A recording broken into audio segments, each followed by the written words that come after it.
Mm.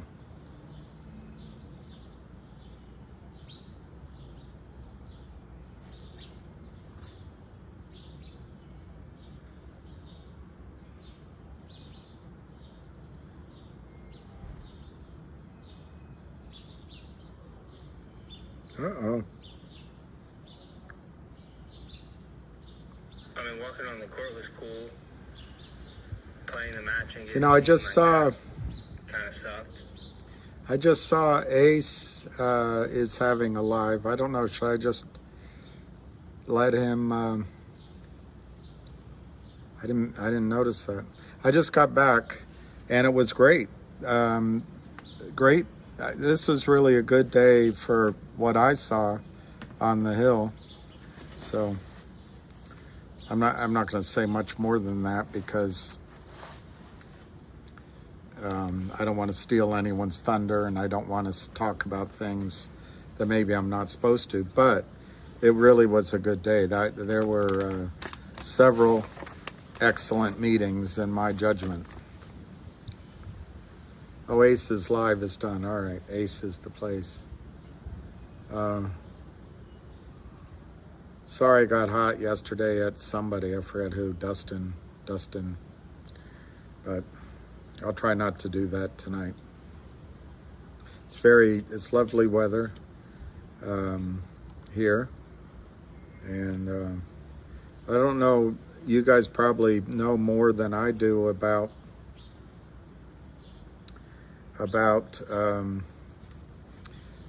the goings on today, but I noticed, and I guess we can look at those, but I noticed one of our stocks is up.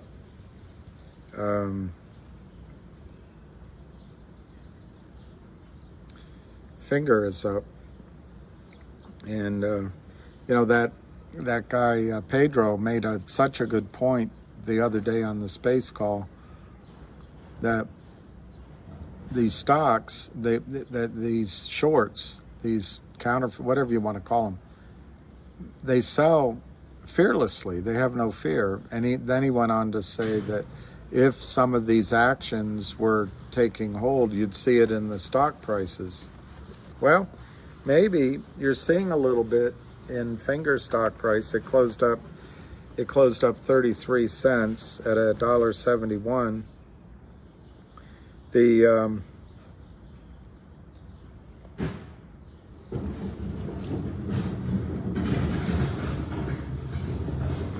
There's a noise, I'm sorry, but this chart I kind of screwed up. I tried to circle it with purple, but it's kind of a double bottom. There's my yellow line. There's also a trend line that's it's bouncing off of right here.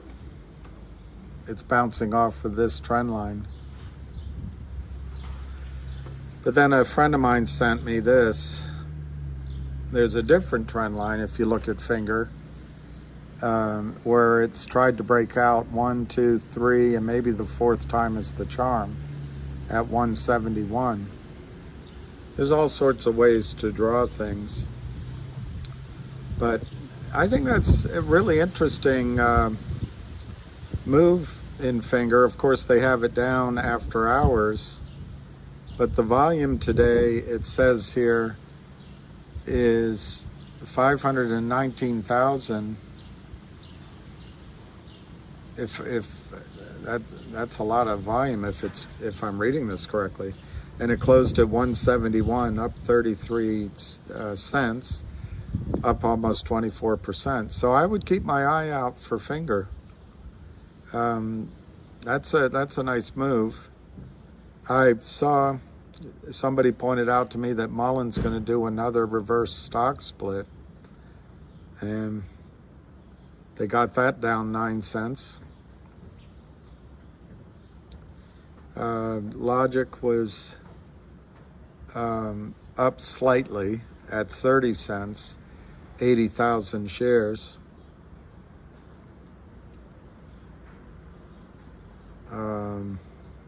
I looked and I couldn't believe it.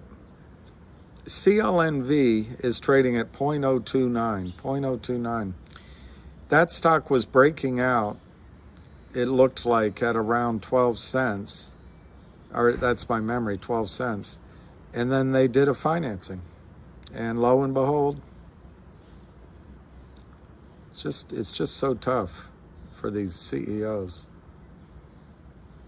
Let's just look where Vocal closed.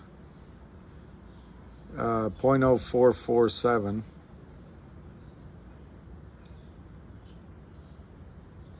And GTII, the one you're waiting for, 79.98. Unbelievable. Unbelievable. It's there right in front of everyone that these guys are crossing shares, communicating, and it just goes on and on and on and on. 0.7998. I did a short video on GTII because I think it's important to realize, I mean, at any point in time, the stock can go lower, of course. And as I've said on so many times, none of this is ever financial advice. But I think it's important to realize that the announcement yesterday about a, we can go over it just to get it exactly correct.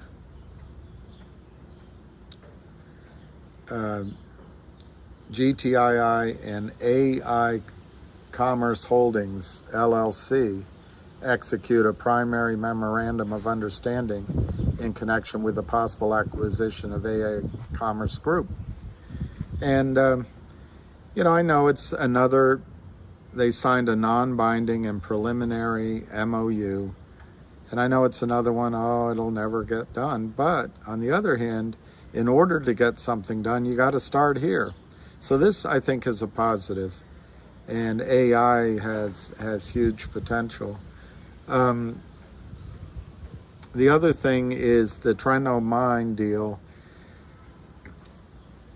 I think, was on the verge of being funded, and then it hasn't been. And who knows what's going on there. But one thing is possible, is the banking system got shaken with, what are those, was it Westpac, SVB, Great Western? Anyway, there were two banks that went down. And, you know, that makes everything kind of shaky for a little while. So it's possible that caused delays. I don't know. Anyway, I'm still 50-50 that the Treno Mine deal gets done. As Ham said yesterday, Wes Christian is going after the market makers for spoofing, and who knows, maybe something happens with some of those, and that could be something that's announced. I think the Alpine situation, I got to sit and talk with J.R. Ewing, great guy, really knowledgeable, and others at the table. And it sounds like maybe Alpine could get a little more time if things go their way. But it's all so confusing. There's some sort of lawsuit or hearing in the National Arbitrage. Anyway, there's one or two angles going on in it. So it's possible it goes on a few more weeks, but in my opinion, Alpine's going down. They've got 36,000 violations of the cease and desist order.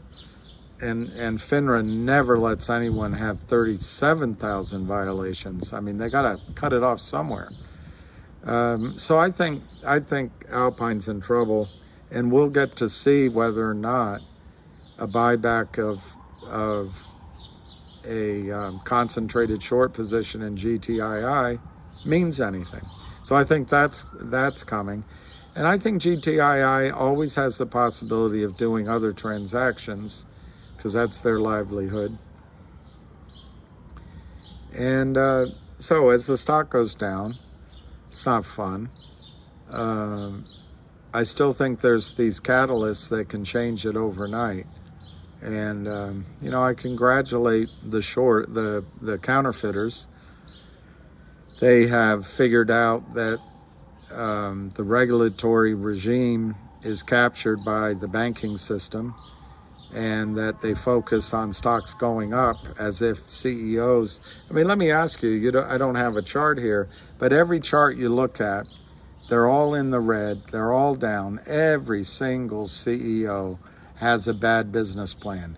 Every single CEO has bought into a technology or a oil field or into a sales stream that's worthless.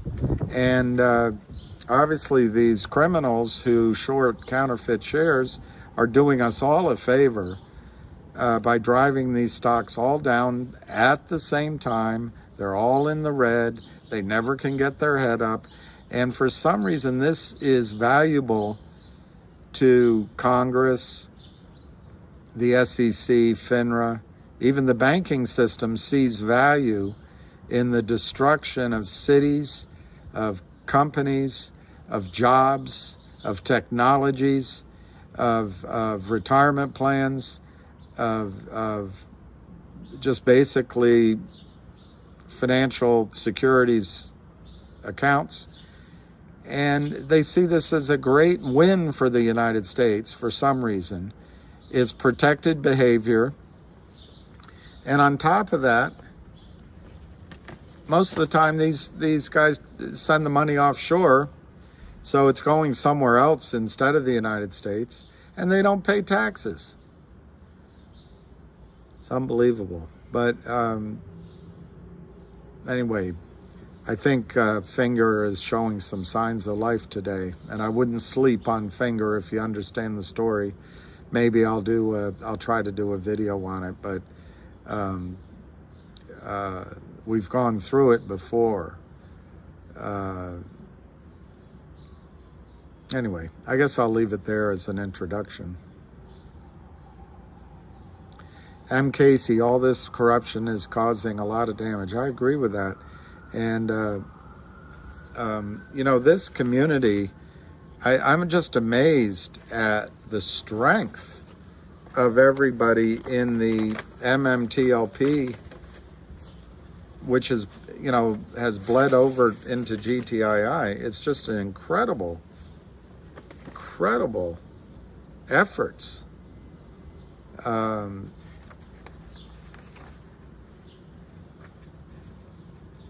mean, I don't know. Let me just see who wrote this.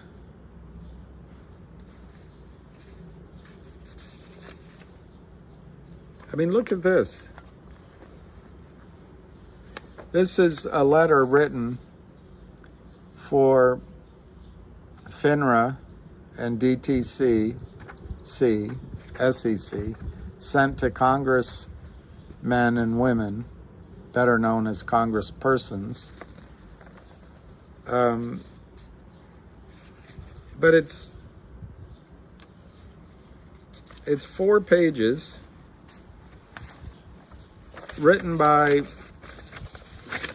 the Fair Markets Now group, and this is going out to everyone. I mean, it's incredible, the efforts that are going in, and I think we're going to win. I think we're gonna tip this cow over. There's one more here that was really impressive, but I tell you, today was great on the Hill. It was great. It really was good. I thought I saw Anna Paulina Luna, but it wasn't she.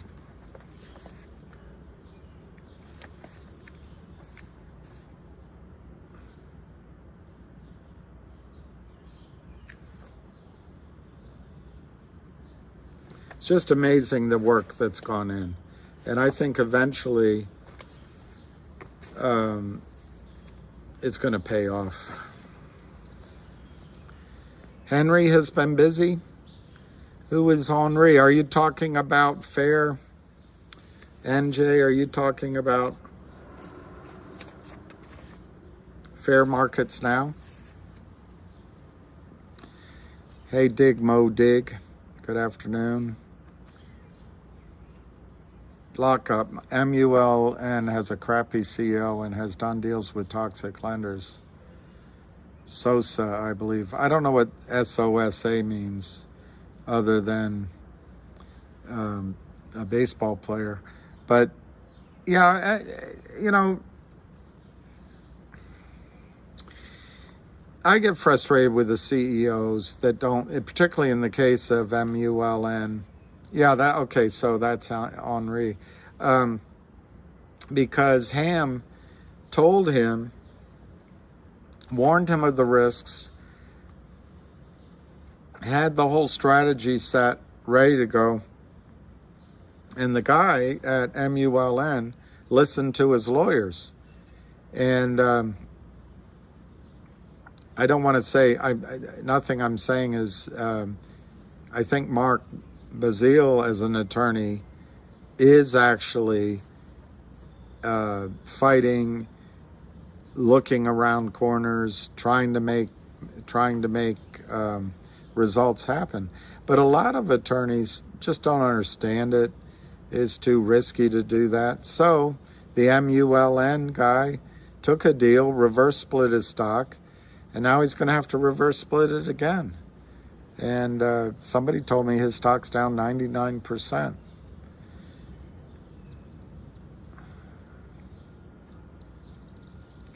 Well, Chris, I can't really say what I heard about what they said with their meetings with FINRA because they're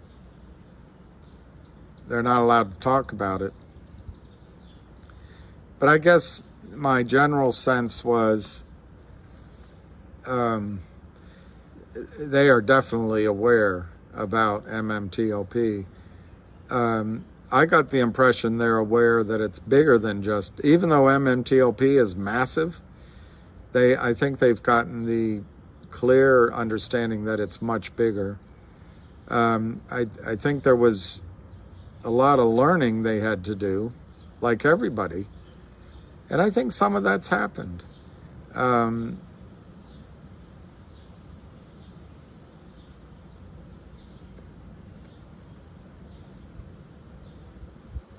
And I think there's a genuine effort to understand.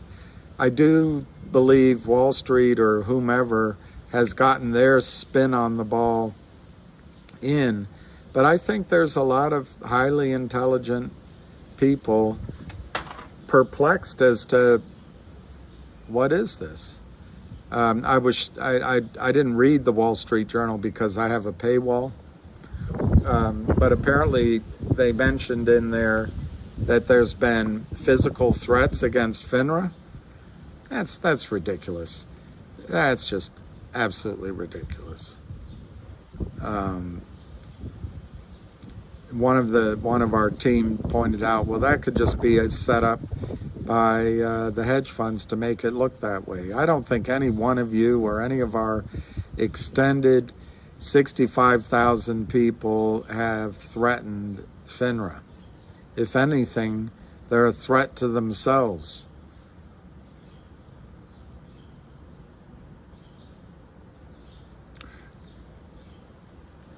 Oh, Ace is the place for the helpful YouTube man. Ace is the place for the helpful YouTube man. But Chris, I will say that I got the impression that these haven't been perfunctory meetings. These haven't been let's just get around and, shoot the breeze. This has been, anyway, I just want to be careful because I was invited as a guest in several of these meetings, and I don't feel like it's my place to talk about exactly what was said. But more than that, on behalf of all of us, I think it's important to respect, almost like a confessional or a patient-doctor relationship, or a legal client relationship, or a broker-client relationship, these discussions, because we're not seeking, or at least I'm not seeking any glory in doing it. What I want to see is one or two of these people, and I would say that now on my, what is that, my fourth time down there, maybe my fifth, I would say now I would count up at least half a dozen highly motivated individuals, and maybe another 1 to 2 dozen people with commitment. And that's what you're looking for. You're looking for someone that gets it, so to speak, joins the fight, and they actually have the ability to cause something to happen. I learned something I didn't know, but hey, that's no big surprise to you guys. Congress has subpoena power, but not each congressman. The subpoena power is apparently held by the committees. I didn't know that. So it's an interesting little thing to understand about our government.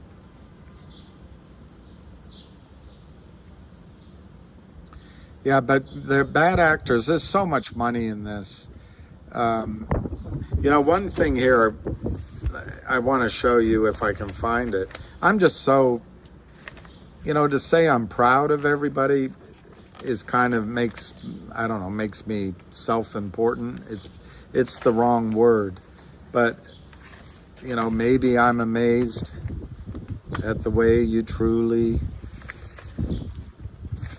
It's incredible to me, the work everybody's done. Absolutely incredible. And then they try to ridicule it by saying that we're threatening FINRA. Did you know all this, and I'm sure NJ knows it, but I had it drilled in my head meeting after meeting that FINRA actually bought MMTLP via its Vanguard and BlackRock portfolio managers bought MMTLP. Now maybe they got it through Torchlight or something like that, but then they sold it. They were selling it. They were selling it in that last week, and then they stopped trading. That is such a massive conflict of interest. It's jail time for Bonzo. That's incredible. They approve trading to keep the value up, to get people buying, and then they're selling their own portfolio? I mean, if it's true, that is criminal on the part of Jim Cramer's caveat emptor regulators. Unbelievable. What's happened to this country? I know, Moody, they may have shorted too. And I had to, that's the problem with these words. Obviously, Moody, we all understand that, we all know this. There's 4 tickets in the United States. There's a buy ticket, a sell ticket, a legal short ticket where you locate and borrow the shares. And then there's the market maker exemption under Reg Show, where you can just counterfeit shares. And the system, the FBI, the tax people, Congress, SEC, FINRA, OTC markets, back offices, they seem to all just allow this to happen. I have some sympathy because I think most people just don't understand what's happening, even people on Wall Street. And they want to protect. They have all the advantages. They have loaded dice. The table slants their way. They give you counterfeit dollars back for your chips.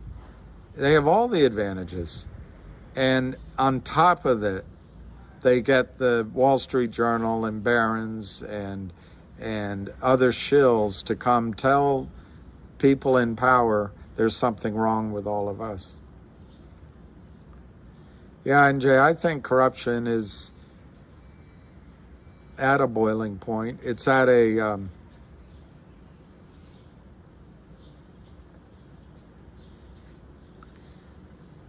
I think the unfairness of it and the losses that people are experiencing, it may be, it may, boiling point's a good one, tipping point's another.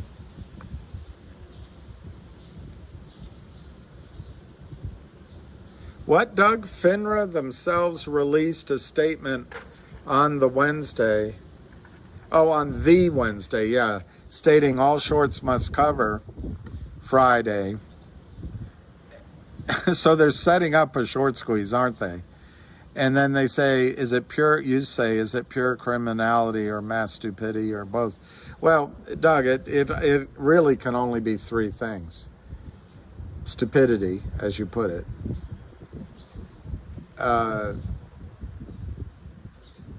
Criminality captured, or they're just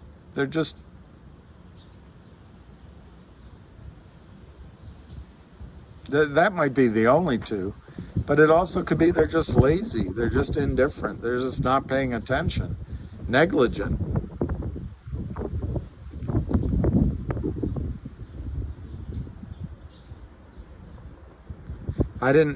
Woody, I didn't know that. Just remember Haman was hung on his own gallows he built for the Jews in the book of Esther. I didn't know that.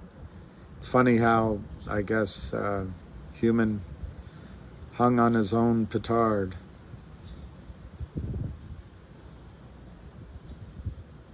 Nico Belchick, sorry, huge FTDs from last fall's run show up on Fintel and Sarah, but not on SEC site.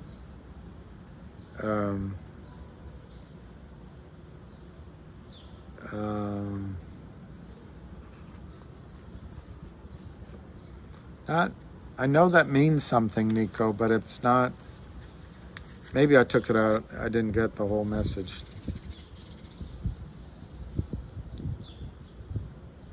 I don't know that anyone has pointed out to the financial committee that FINRA used their position of trust to screw over investors by selling. I didn't know that. But today people were making that clear.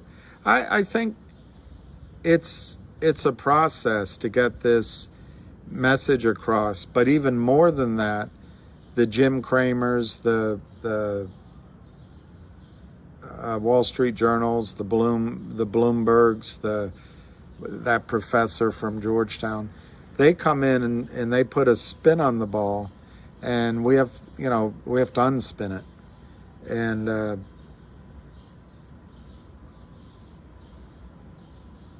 we're getting there. David Kursman, that's just like if Gary Goober shorted Coinbase after he came down on them and other Bitcoin, but they put Martha Stewart in jail and FINRA in Congress and play. Yeah, David, when I worked at major Wall Street firm, if I had gone to my investors and said, you got to load up on this stock, and I don't know, the example I already gave to you, that and I had known that this massive well had watered out and they had no discovery. But instead of telling my investors that, I went out and said, you got to load up on the stock. And I got people to buy all week, and then I sold mine. And then on Monday or Tuesday, the news came out that the well was dry. That's illegal as hell. And that's kind of what FINRA seems to have done.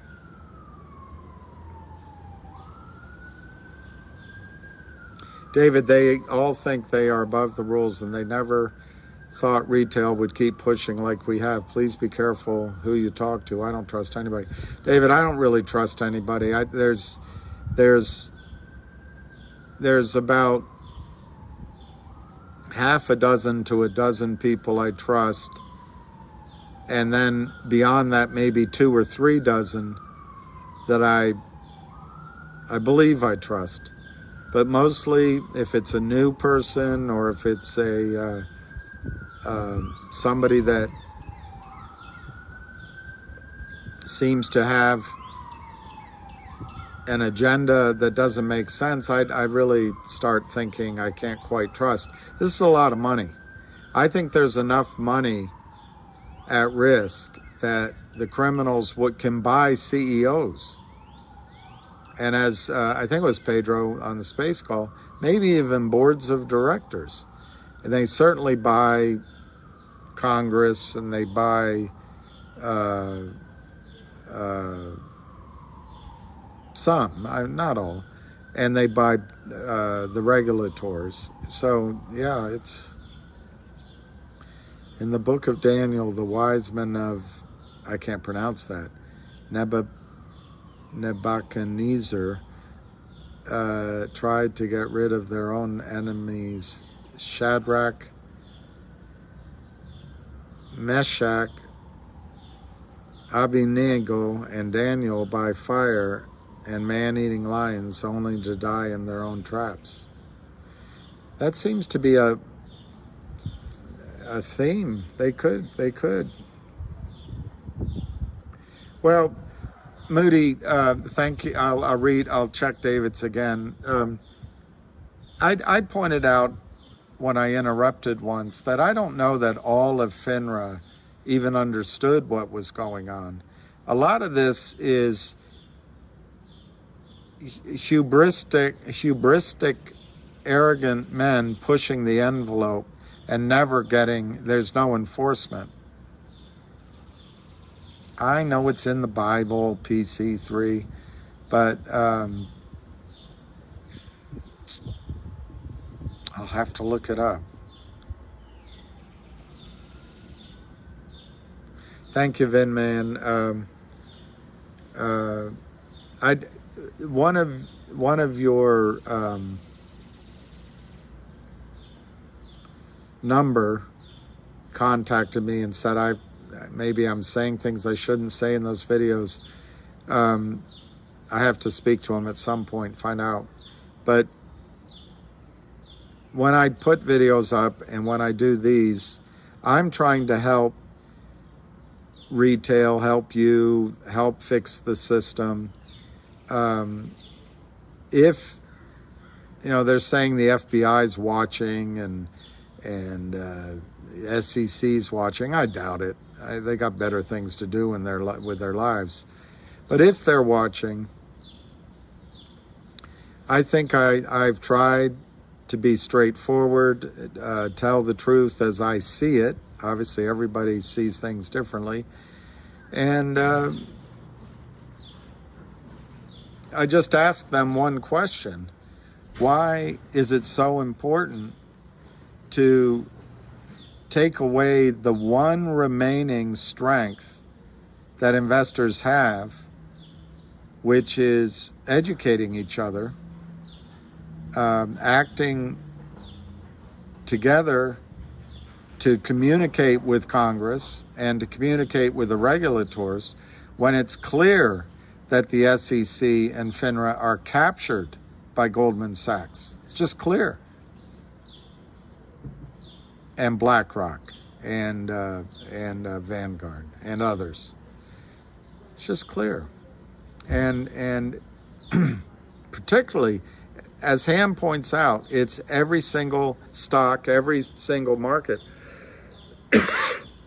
But particularly over time, in the small cap area, they've removed research, they've removed brokerage firms from recommending those shares. Institutions can't buy. As I just said, clients at large brokerage firms are not allowed to buy. If stocks go up, they investigate. If they go down, hey, it's hunky-dory. And they don't really seriously go after the unregistered security dealers. If they finally get them, it's like the FedEx truck outside of the post office with a wad of pink parking tickets. It's just a cost of their business. It's a crime. And I don't understand why the FBI, the SEC, FINRA would focus on workers, truck drivers, farmers, lawyers, entrepreneurs, business owners, students, retirees, who are all just trying for a level playing field in the financial markets, and never focus on the ongoing. This guy's savvy, he sells everything. But you know what? Look at the Lind Partners. Look at Yorkshire Advisors. Look at Power Up Lending. There's a start. And it's endless. It's endless numbers. So I if I've made any mistakes, they're just mistakes. But these guys have a systematic way of breaking securities laws, felonies, and stealing. It's not complicated. Stealing money from American workers, American entrepreneurs, American companies, which costs America jobs, taxes, technology. And so the regulators are going to go after, they can sell stock that doesn't exist, fail to deliver, fail to locate, and it goes on for 2 decades, taking hundreds of billions of dollars, if not trillions of dollars, out of the market without paying taxes, because much of the money is taken out without a 1099. And that's all okay.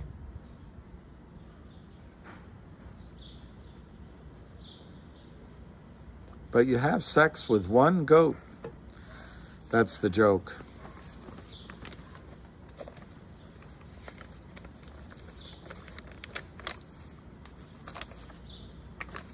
Brian Maine.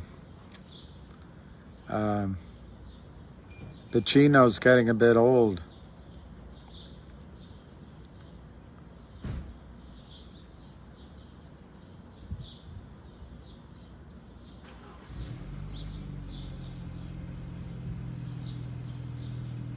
Wow, Vinman, Thomas James just posted a video showing institutional shares of MULN are at 143%. That's kind of where, trying to remember, I think that's kind of where, let me look it up, Vinman.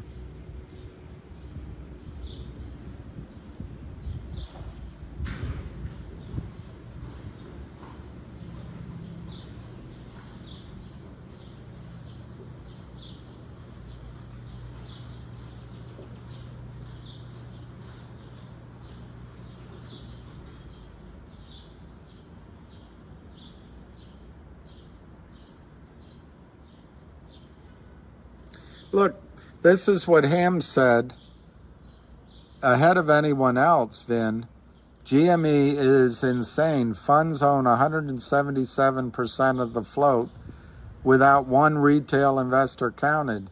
When the shorts start to cover, look out for sure. He called it before it ran, and so you just said, let me just see what you said, Vin. Thomas James just posted a video showing 143%. That's not much different. 177, 143. So maybe, Vin, maybe. Bitcoin dumped. Finger did well. I think you have to pay, BBJ, I think you have to pay attention to that finger move. I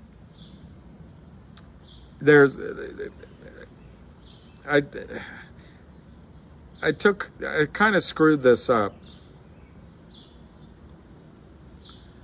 but I don't want to take the time to do it again.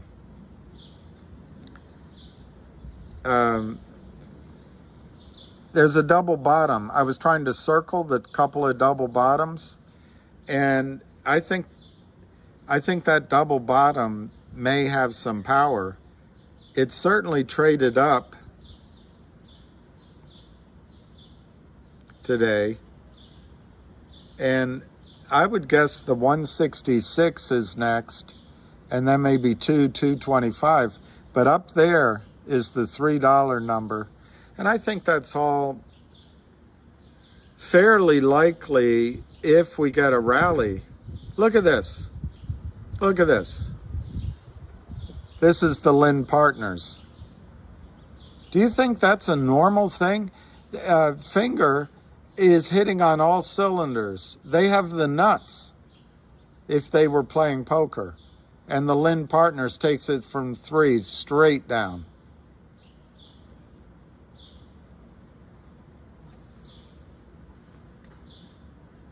I think it's possible you get a reverse of that going straight up. And, you know, that I'll try to do a separate video on that and just use filings and news reports to buttress what I'm saying, public information. But that company has so many marshmallows in the fire. One of them has to get toasty pretty soon.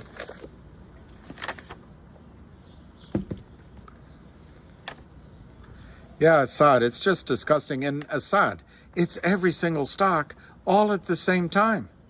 How? I mean, no sane person, and I know Will wants a drink, so I'll say Gary Gensler, but Gary Gensler ignores it. What's the interval on that chart?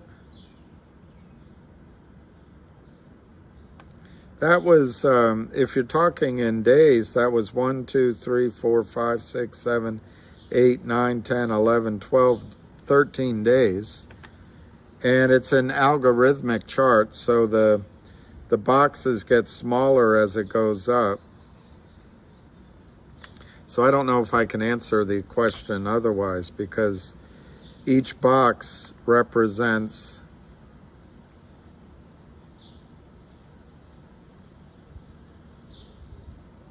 well, I guess each box represents 25 cents. So it's 1, 2, 3, 4, 5, 6, 7, 8, 9, 10 boxes in 2 weeks. So $2.50. Unbelievable.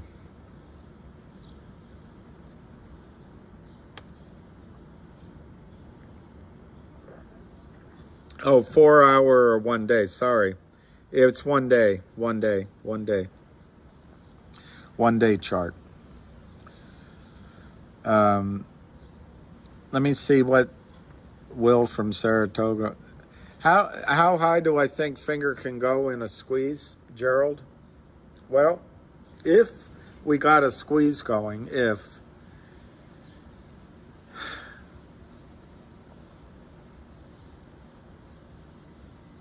what are the negatives?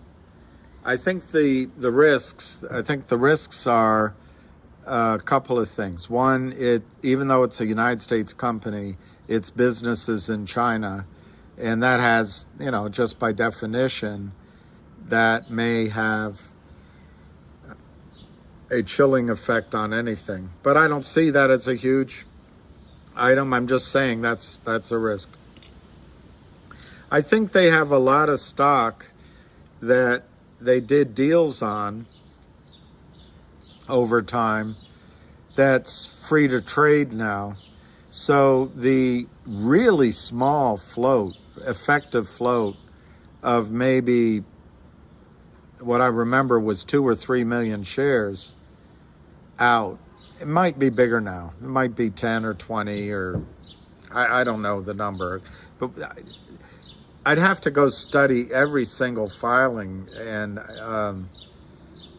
I just haven't done it. Maybe I can spend time doing that. But just say it's 10 or 20 or 30 million. I don't know. It's just a bigger number than 2 or 3. But the Lynn partners and all their self-certainty apparently sold another 145 million shares. 145 million. There's no way to exactly prove it. But like in anything, they have the advantages because they can say, "Oh, you can't quite prove that." Well, we do the best we can. I had a friend. I had a friend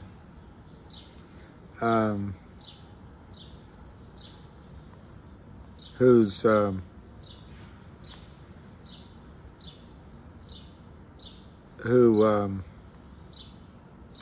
father was a judge.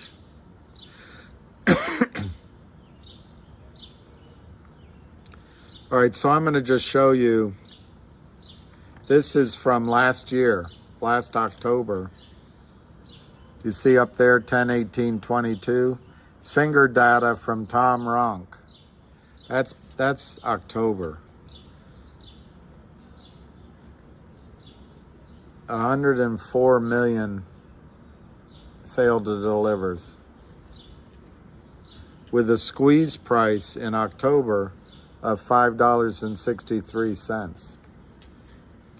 So how high do I think it can go? I think Finger can go massively high.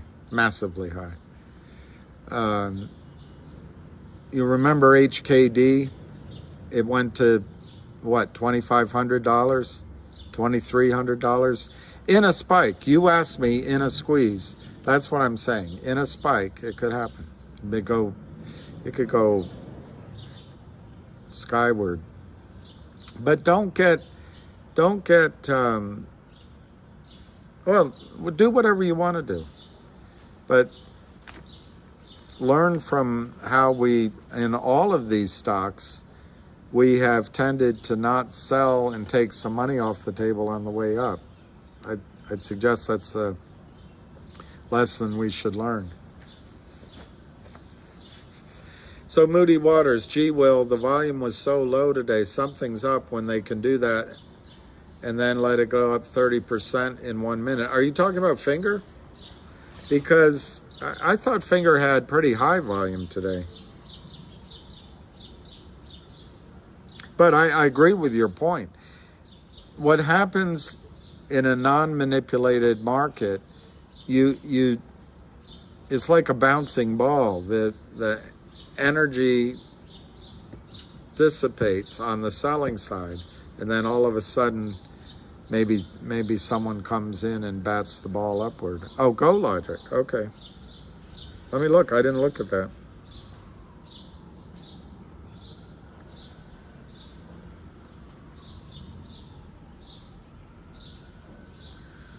I looked earlier and it had a huge spread. Oh, that's nice. Yeah, you're right, Moody. It closed at 187, up 44 cents, up 30%. Go Logic. I looked during the day, and I think it was $1.40 to $1.80, $1.45 to $1.80, some huge spread. So that's really nice. That's a nice move.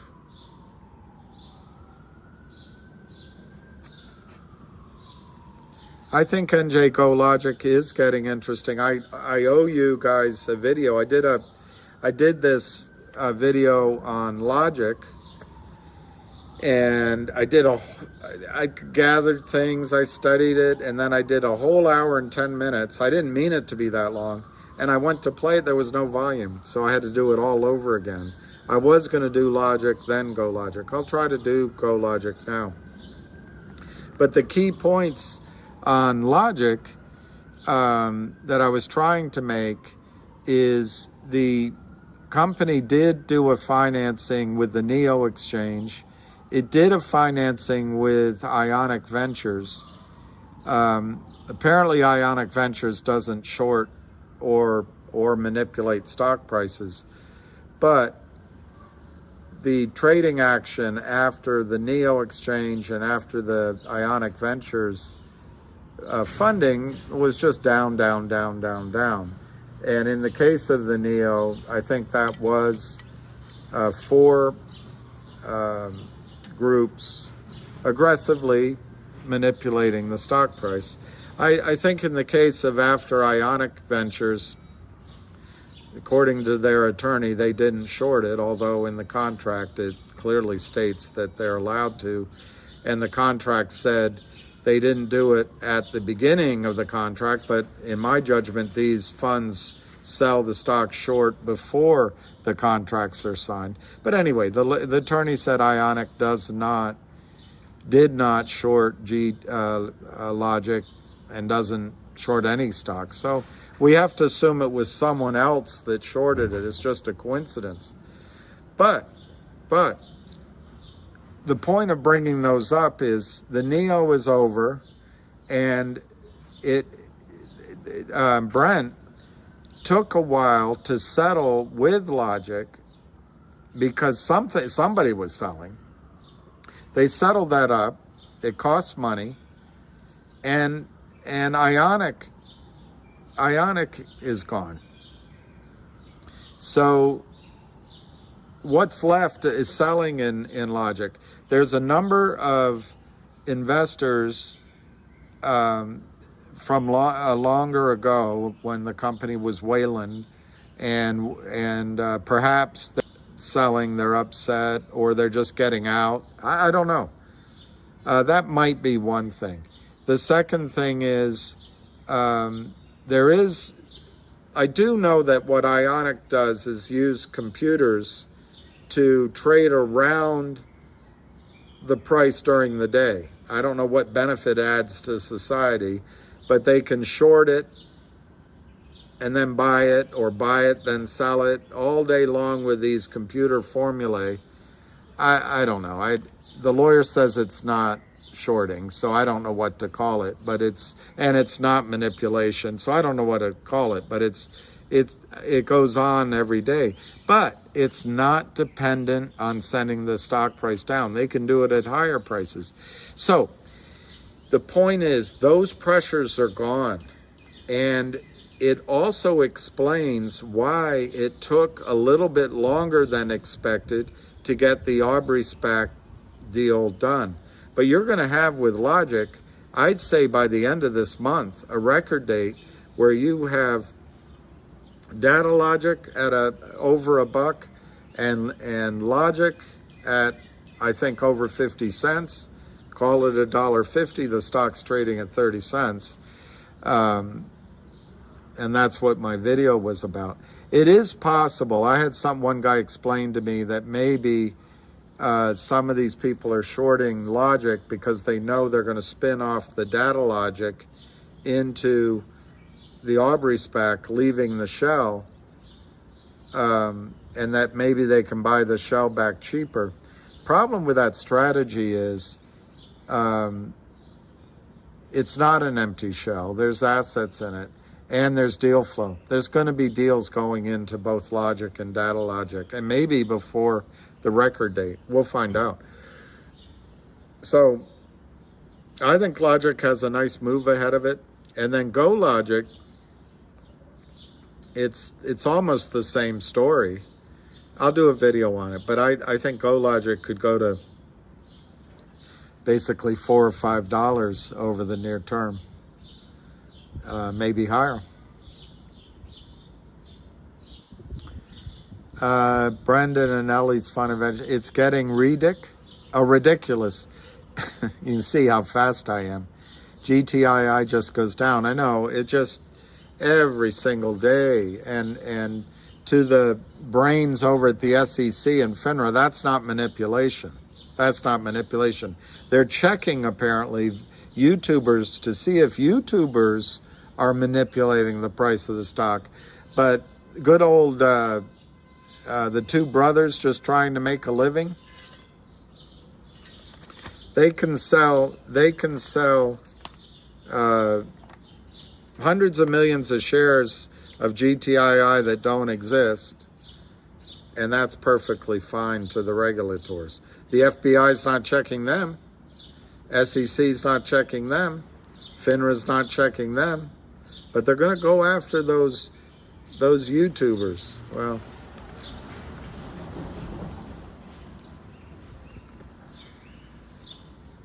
I'm not a lawyer, but I understand that truth is a defense.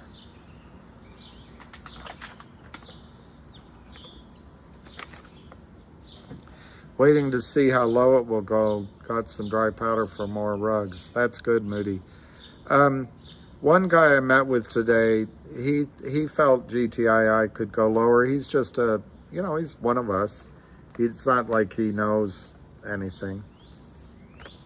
But what I caution you with GTII is right now, it was idiotic at $1.50, but at 80 cents, this is the most idiotic short on creation.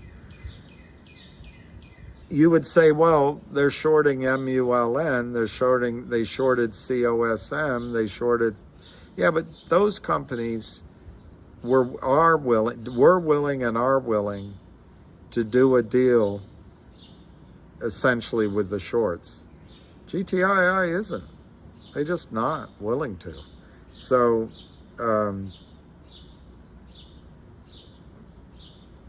I think the chart doesn't look the same way. You know, I showed you a finger has the double bottom. I don't see anything really in the chart of GTII that goes, wow, it's about to move. But I think it is oversold. And you would question, well, how can you say that? Because they don't really have the fundamentals. I see that.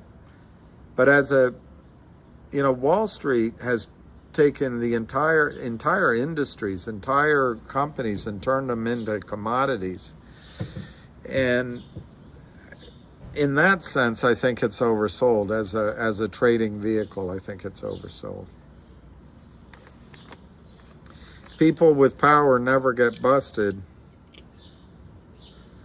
Yeah, but you know what, Moody Waters? I think there are honest people out there, and you might be surprised who steps up and is Elliot Ness.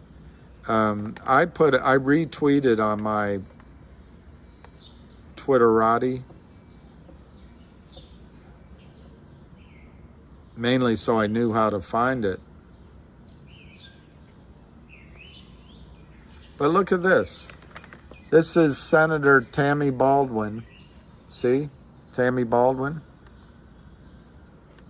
And she wrote this. Today I met with Gary Gensler to demand that the SEC government use the tools Congress gave it to better protect Main Street from Wall Street. Big hedge funds that just care about short-term profits abuse our outdated rules to fire workers, gut companies, and leave communities devastated. That's Senator Tammy Baldwin. There's honest people out there.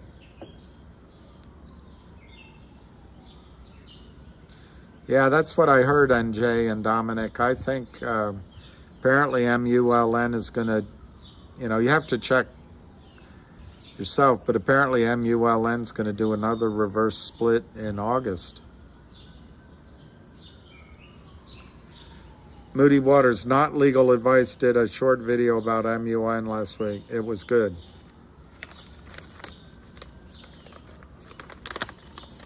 Yeah, I like MULN as a product and as a potential company, but problem is they can destroy anything. They can destroy. That's why when we get caught up in fundamentals and revenues and news stories, the fact is the criminals just keep selling. And if you can crush the price, by definition, you're going to change the cap table. When you change the cap table, it's not a lot different than being in Rwanda when the currency goes wild, or in Venezuela or Argentina. And it can happen here too. Yeah, Assad, I know I sold today my last bit of CLNV, and exactly as you describe it, I was gutted. I mean, I hadn't looked at it. I was like, good grief, this thing has been destroyed. And so I took a huge loss, but I did it so I could buy a little bit of finger, not very much. I think I bought, I don't know, under 1,000 shares of finger. But I did it because the charts look just great on finger. And, I just don't want to stand there like a statue. Yes, that got wiped out, but it at least gives me a way, if finger runs a little bit, I can come back and buy into something else. But I'm not optimistic for MULN, CLNV, even. I'll hold my judgment until we see how Vocal's next financing goes.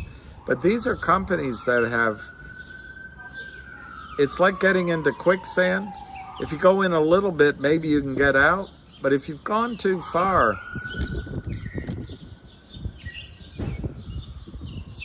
the criminals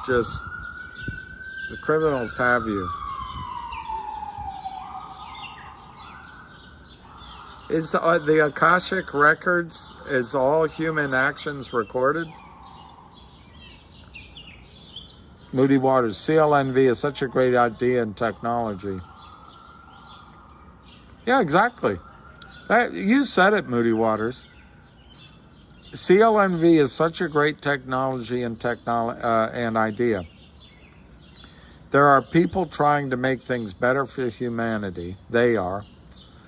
And they get destroyed by a bunch of psychopaths. Couldn't say it better myself.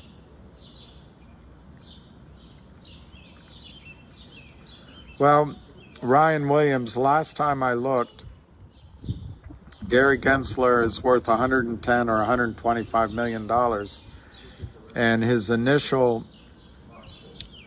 step up in the world was he was a senior guy at Goldman Sachs, and then he worked for Bill Clinton, and then he worked he ran the campaign finance side of the campaign for Hillary Clinton. There's a lot of quid going through the Clintons' coffers.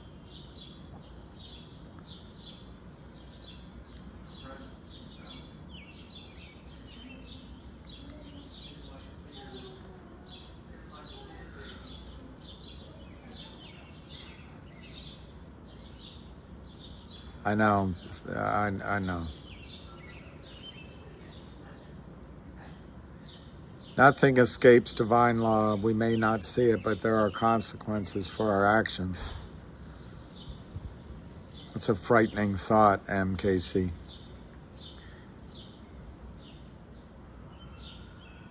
Yeah, that's a good point, Jenny L. Bernie Madoff's kids turned him in. You never know who will. That's a very good point. GTII does open the door for finger, vice versa too. Versa vici. William, thoughts on, what's that say? Thoughts on what?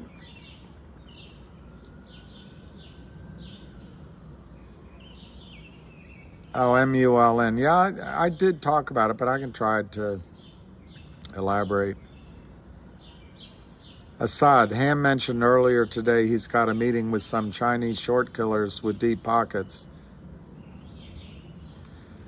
Where does that, Assad? Is that on his Twitter? Let me look.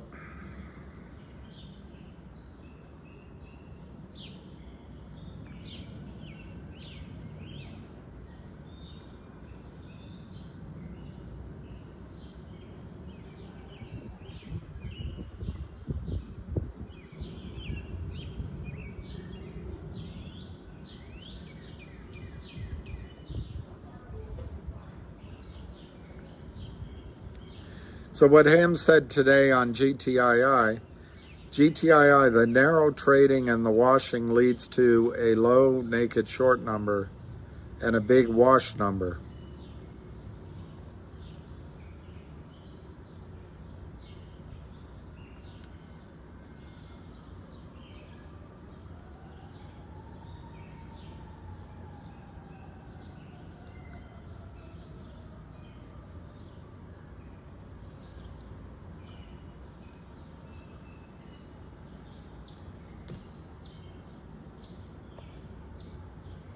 Yeah, I actually, I wanted to read that to you. Let me see if I can find it.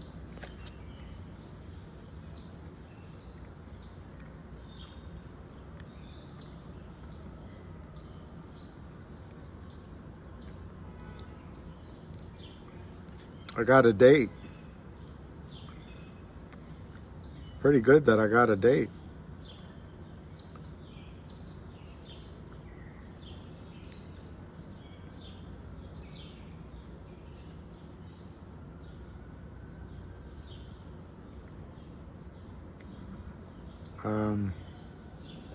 Shoot.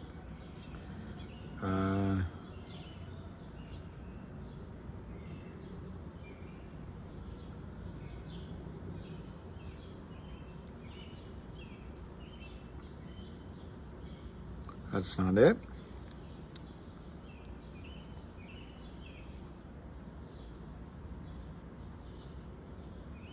That's not it.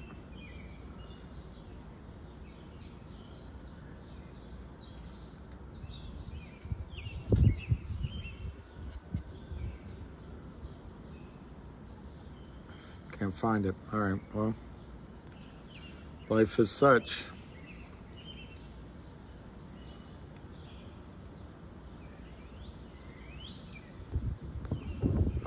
I wanted to read something to you that I saved from earlier today, but as usual,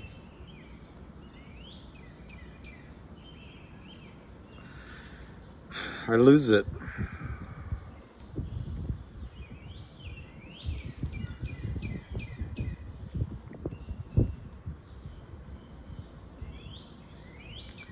Angie, beautiful Angie.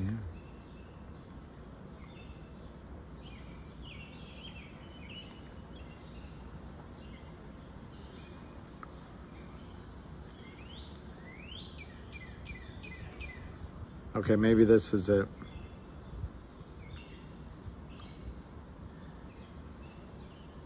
Yeah. All right, let me see if I can print that. Oh. It's pretty long.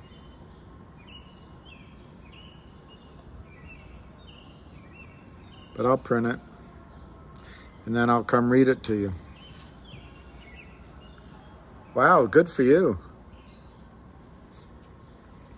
Jack Wolf, good for you.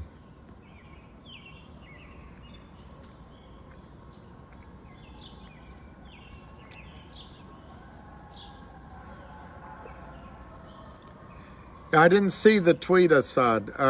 It is a tweet. Let me look again. I just didn't see it.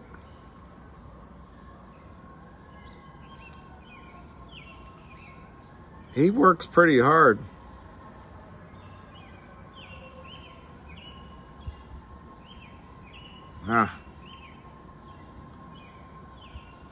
I'm looking again, Assad. Relax, everyone. Relax, everyone. Relax, everyone. Here's one he does to Matt Levine. He wrote, Lind, you pay us now or later. You will pay. Finger is your day. It's your day. Fork you from our GTII brothers.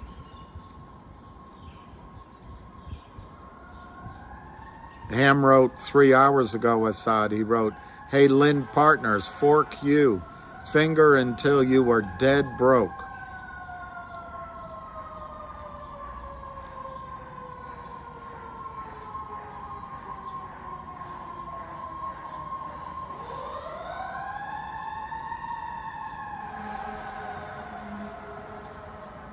Here Ham wrote, hey, Lind partners, we're not going away. Finger, 143 million shares short to cover. Until you are dead and buried, low-life crooks.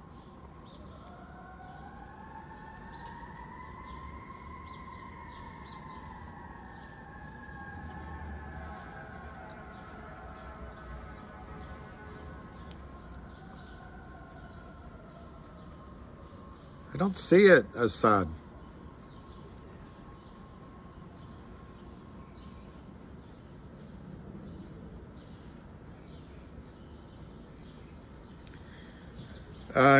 I'm looking, Assad, I'm looking. Relax, I'm looking.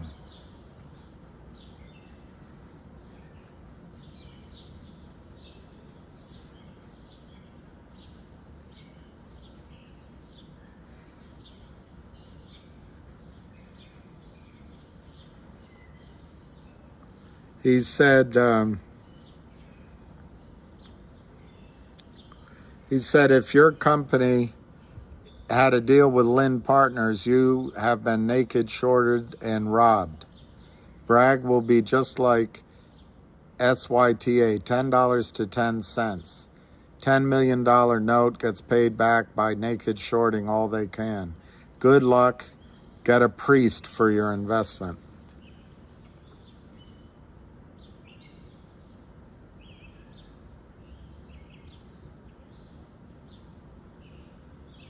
Oh, here it is.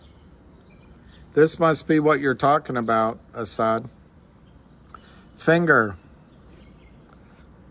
HKD. The Asia short busters are looking for a naked short group to bust. I wish I can meet them. Wait, I am. Next week. Hey, Finger. Can I tell them your story about Lind Partners naked short 143 million? Maybe I will. That's the one, Assad?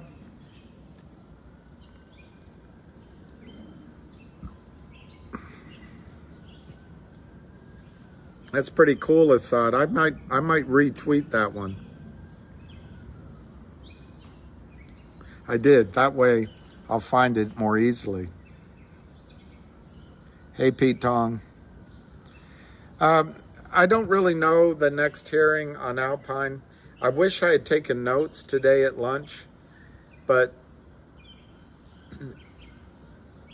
my impression is the judge is going to I guess for lack of a better word, rule in our favor.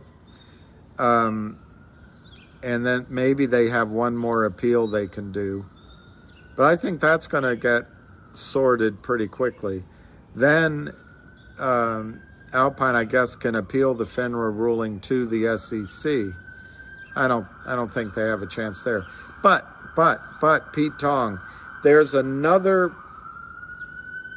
place, and I want to say it was the National Adjudication Board that Alpine has filed something with, and I don't know how long that's going to take.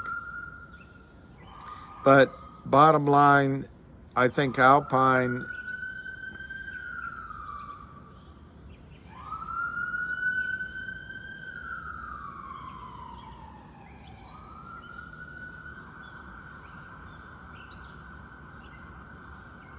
I've never heard a sound lovelier than a siren. I think Alpine is going down soon, so I just don't know. All right, so Jenny L says June 15th is the answer. So Pete Tong, Jenny L says June 15th, both sides have to have their argument in for review with the judge. So there you go.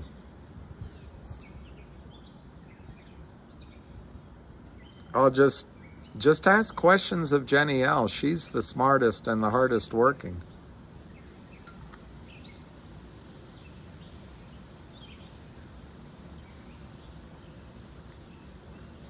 Oh, he bought. I see.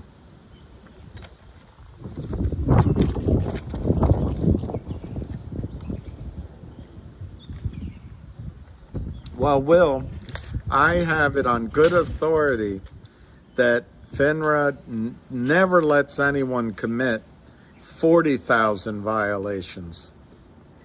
35, 36, but 40,000, that's the limit. Oh, the 20th might be the date. Yeah, the judge won't rule by then. I got you, Jenny.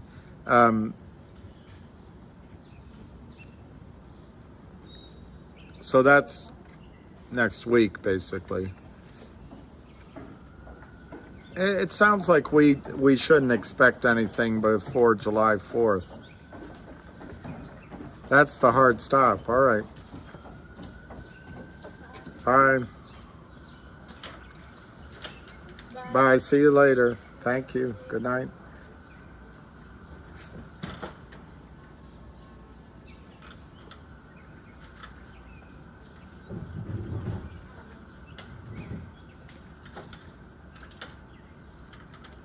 I couldn't think how to say goodbye in Spanish. Adios. Adios was all she said. I guess that's the way it had to be. But she finally spoke Spanish to me. I met her in old Mexico. Something and something.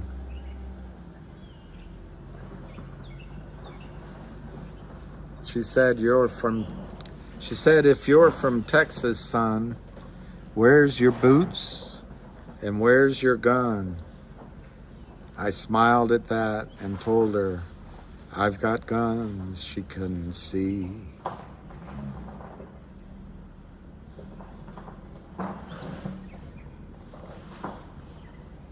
All right, I'm going to go get this thing from my printer.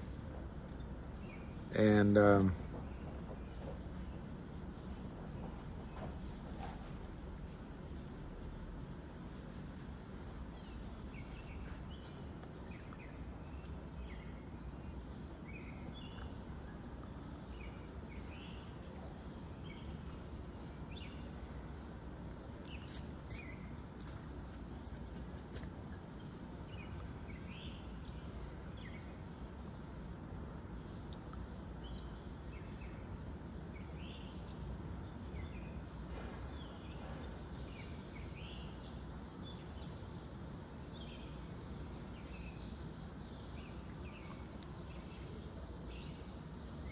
That's it. Met her in old Mexico. She was laughing, sad and young, in a smoky room no one could see. Her favorite poets all agreed, Spanish is a loving tongue, but she never spoke Spanish to me. She was born in Monterey, and all the Christmas songs were sung. The padre knew what she'd grow up to be. Saints and sinners all agree, Spanish is a loving tongue, but she never spoke Spanish to me. Like a lion screaming in the jungle, she never fooled with what she couldn't see. She spoke to all the shadows in her bungalow, but she never spoke Spanish to me. She said, if you're from Texas, son, then where's your boots and where's your gun? I smiled and said, I got guns no one can see. We laughed at that. We both agreed, Spanish is a loving tongue, but she never spoke Spanish to me. I left her in old Mexico.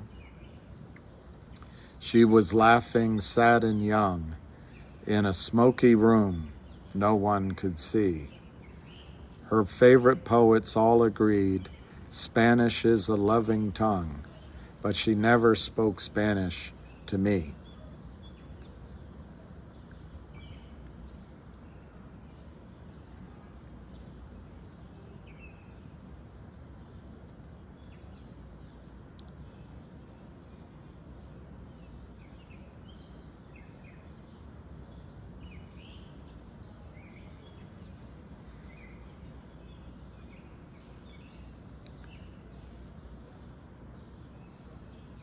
"15 years later, waiting for the train to France, I hung my head in shame, feeling for all purposes like a man without a name. Adios, that's all she said. I knew it had to be, but she finally spoke Spanish to me. Life just passed by on the sly. I tried to live mine over. It's been a cold, dark, lonesome night on the white cliffs of Dover. Adios, that's all she said. It echoed across the sea, but she finally spoke Spanish to me. Wine and dreams, she blew the candle out. I came to her for something I went away without. Adios, that word will always haunt my memory, but she finally spoke Spanish to me. I left my boots in Italy, soles wore out in Spain. I left my guns in London town, just smoking in the rain.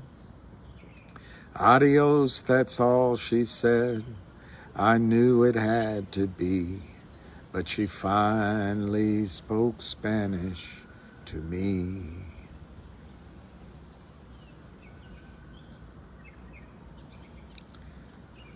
All right, I'm going to go get that and read it to you.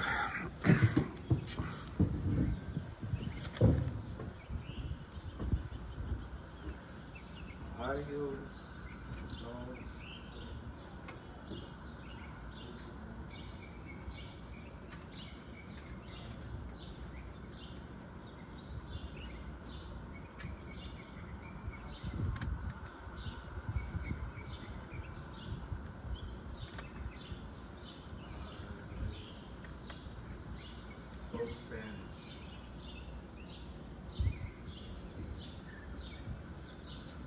Adios was all she said. Guess that's the way it had it.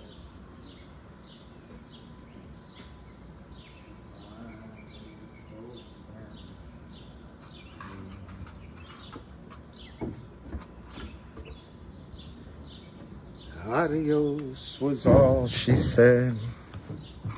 I knew it had to be. But she finally spoke Spanish to me. I want to see if this is interesting.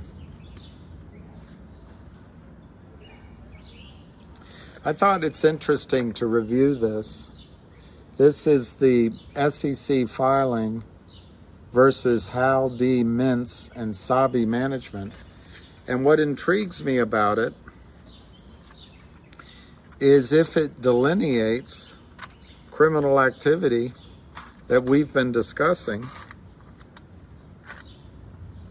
because then it'd be hard to argue. I mean, it might be easy to argue that we're wrong, but it'd be hard to argue that we're seeing ghosts.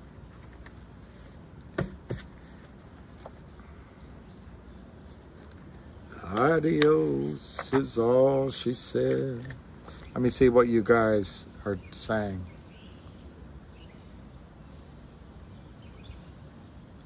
Oh, I didn't know that, Moody. Oh, well.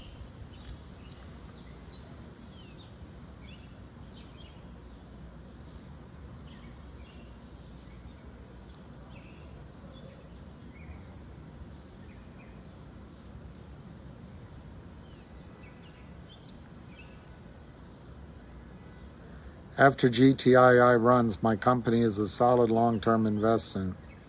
Global Foundries. Well, Will from Saratoga Springs, I'd love to hear about that.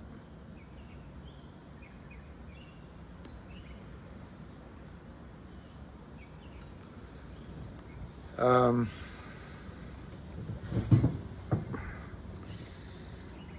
what a world. All right, so I'm just going to read a little bit of it. If it's scintillating, I'll read all of it.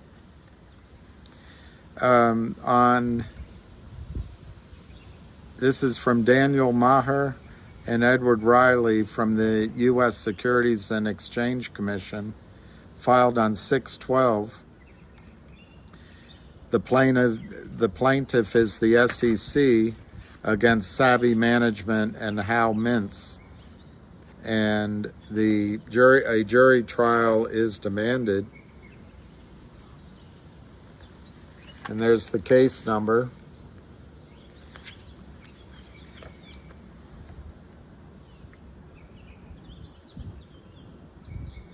Miami Beach and Texas. Summary. Here's the summary. This complaint arises from a long-running fraudulent scheme involving abusive naked short selling. Wow. Order mismarking and other violative trading orchestrated by defendants Sabi Management, a registered investment advisor and recidivist, and its principal Hal D. Mintz, from at least March 2017 through March 2019. Mintz, a highly experienced trader through Sabi, used his knowledge to game the markets and carry out defendants' fraudulent scheme by repeatedly circumventing trading rules involving at least 10 issuers on behalf of 2 private funds. Well, 2 things I notice about that. They don't name the 10 issuers, so who's harmed? And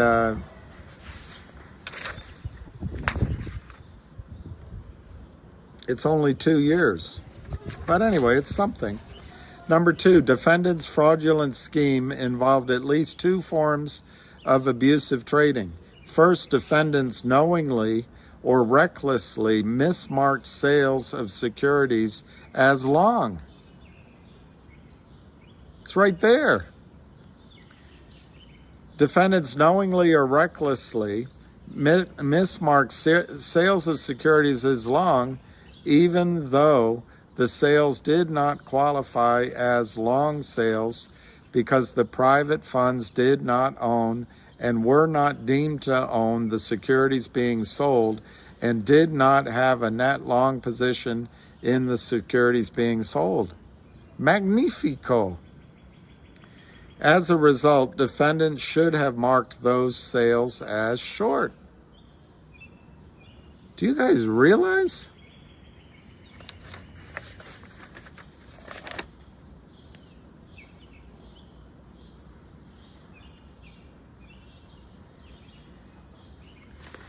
This is amazing.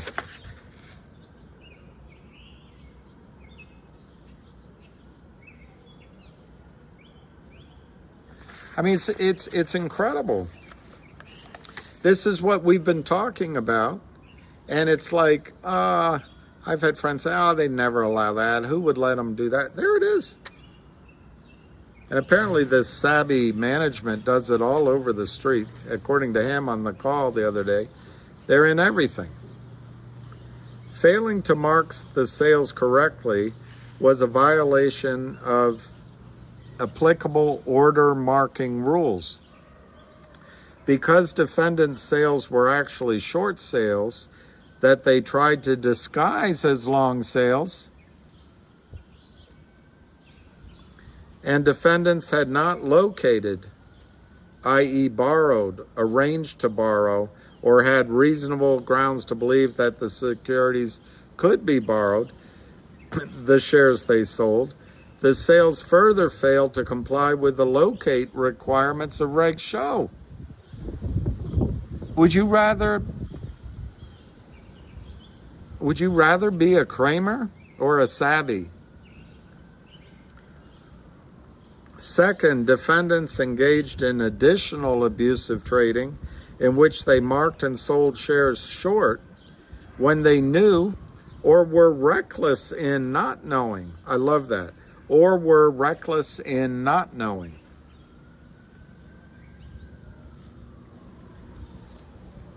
We should make a rhyme out of that. Or were reckless in not knowing that they had not borrowed or located shares. These trades also failed to comply with the locate requirements of Reg Show. Further, in each instance in which the defendants additionally failed to make timely delivery of shares, their trading also constituted naked short selling, which was a further violation of Regulation Show. Wow. Wow. 3, defendants engaged in this fraudulent trading scheme because it was more profitable than following the order marking and locate rules. As explained in greater detail below, defendants would not have been able to carry out their short sales and thus could not have profited as they did if they had followed the rules. You know the rules. If they had followed the rules governing long and short sales. As a result of their misconduct, defendants obtained at least $2 million in ill-gotten trading profits for themselves and the private funds. That sounds low, $2 million. So that's another catch, is that maybe it's just going to be a parking ticket.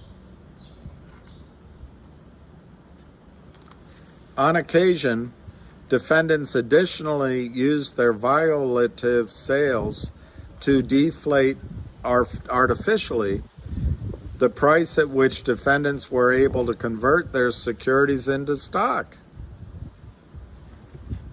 This is astounding. Maybe we don't need to teach the SEC anything. Through these abusive sales, defendants acquired more stock at a cheaper price.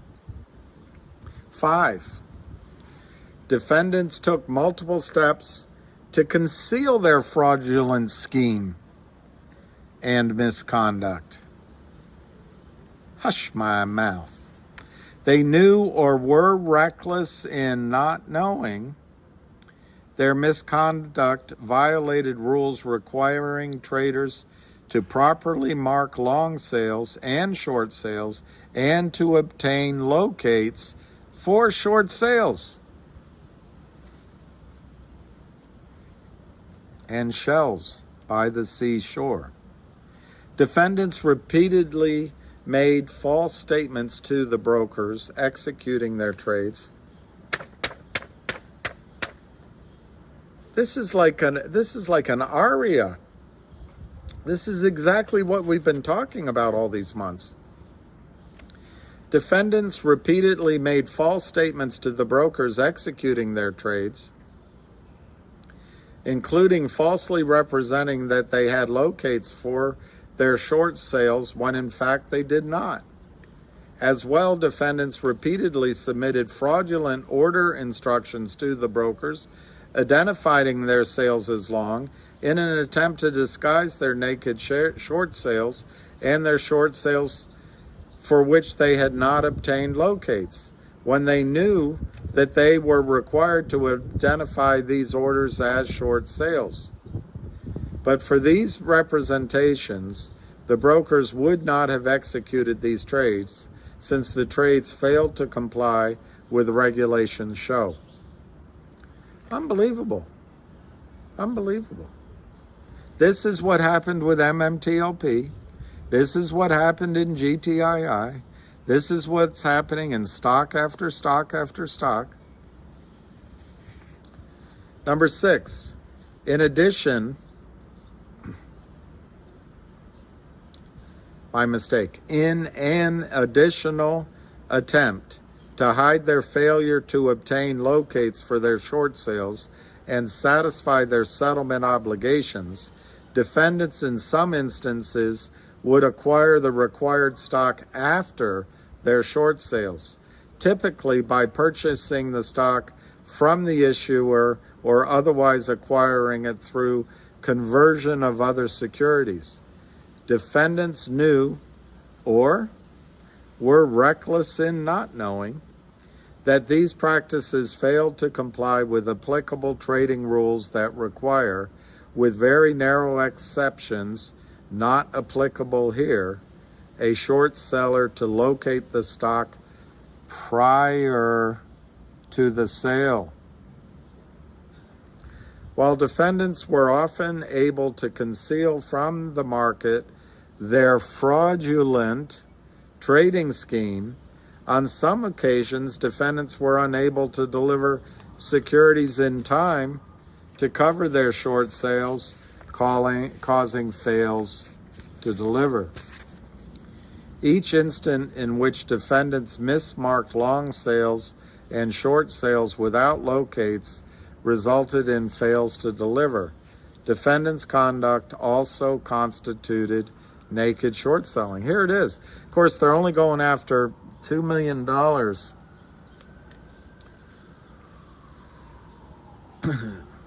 And they don't name the, well, anyway. Number 8. As a result of the conduct described above and more fully below, defendants violated Section 10B of the Securities Exchange Act of 1934, Exchange Act, and Rules 10B5 and 10B21 thereunder, and 17 CFR and 240.10B21. Additionally, SABI violates Sections 204 and 206 of the Investors Advisors Act of 1940. And Mintz aided and abetted those violations. Without an injunction, defendants are likely to continue to violate the federal securities laws. Commission seeks permanent injunctions, disgorgement of ill-gotten gains derived from the conduct alleged in the complaint, plus prejudgment interest thereon, and civil money penalties. I wonder how big the civil money penalties would be.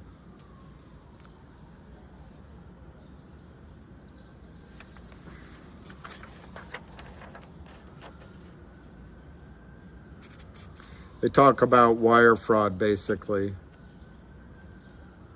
They didn't say it that way, but that's how I'm interpreting it.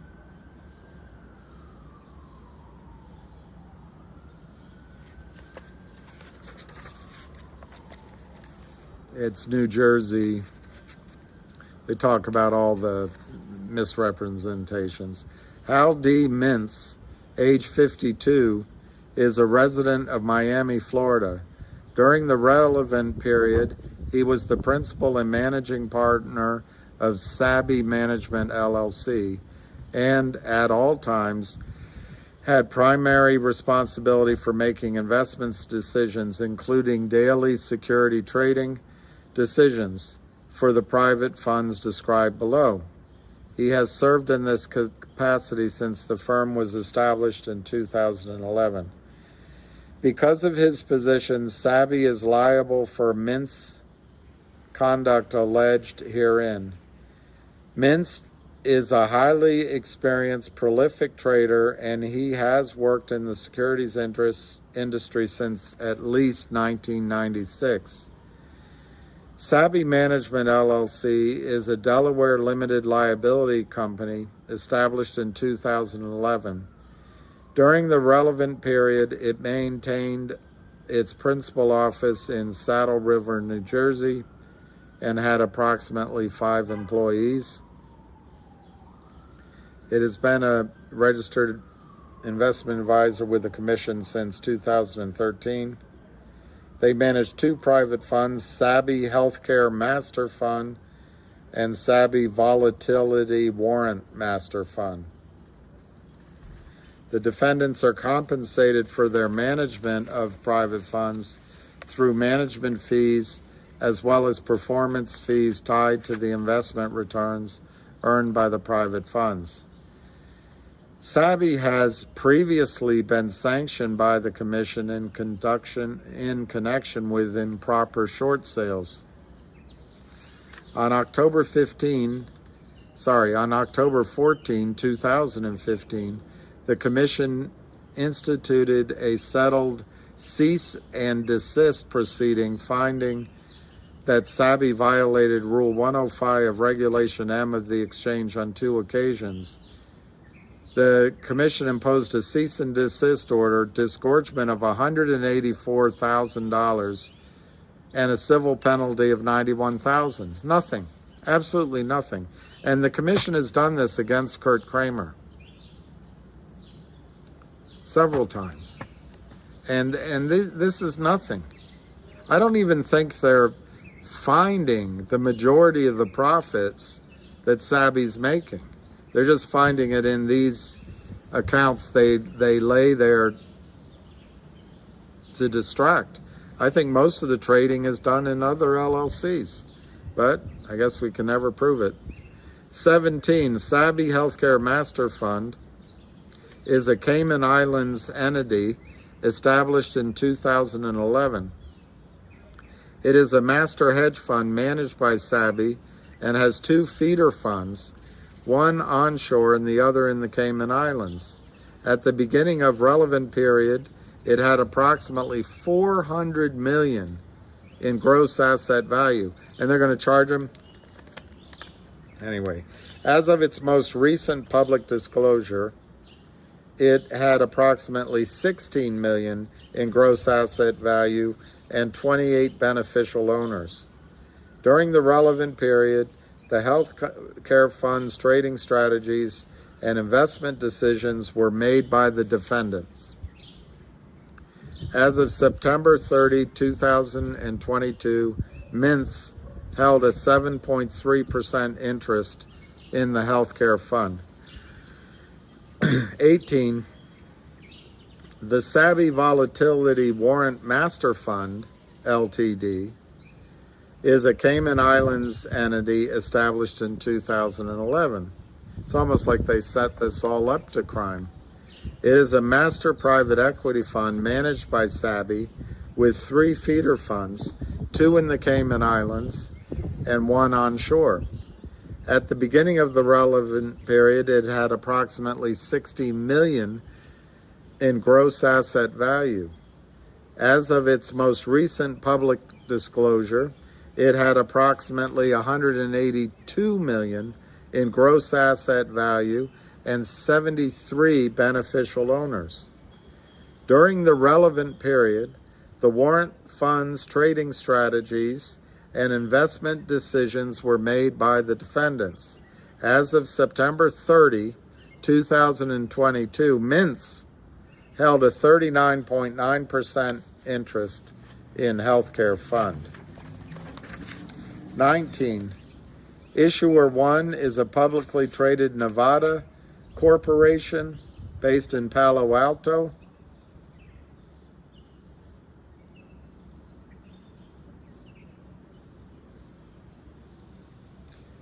So they don't name the companies, but I guess they list them. 20, issuer number 2, a Washington corporation based in San Diego. The first one was NASDAQ, the second one was NYSE.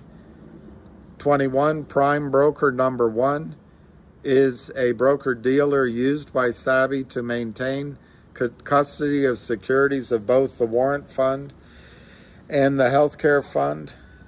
22, prime broker 2 is a broker-dealer used by Savvy to maintain custody of the securities of both the warrant fund and the healthcare fund. 23, executing broker-dealer A is a broker-dealer used by defendants to execute trades on behalf of both the warrant fund and the healthcare fund. Wow, listen to this. Background on regulation show. This was just filed yesterday. Number 24, regulatory requirements applicable to short sales of equity securities are generally found in Regulation Show, which the Commission adopted to address its concerns regarding persistent fails to deliver and potentially abusive naked short selling. A naked short sale generally refers to selling short without having borrowed or arranged to borrow securities to make delivery to the buyer within the standard settlement period. All sellers of securities should promptly deliver or arrange for delivery of securities, and all buyers of securities have a right to expect prompt delivery of securities purchased. Am I reading from the right document? David Maher, Edward Riley, SEC 100 F Street. Wow. I think they get it. In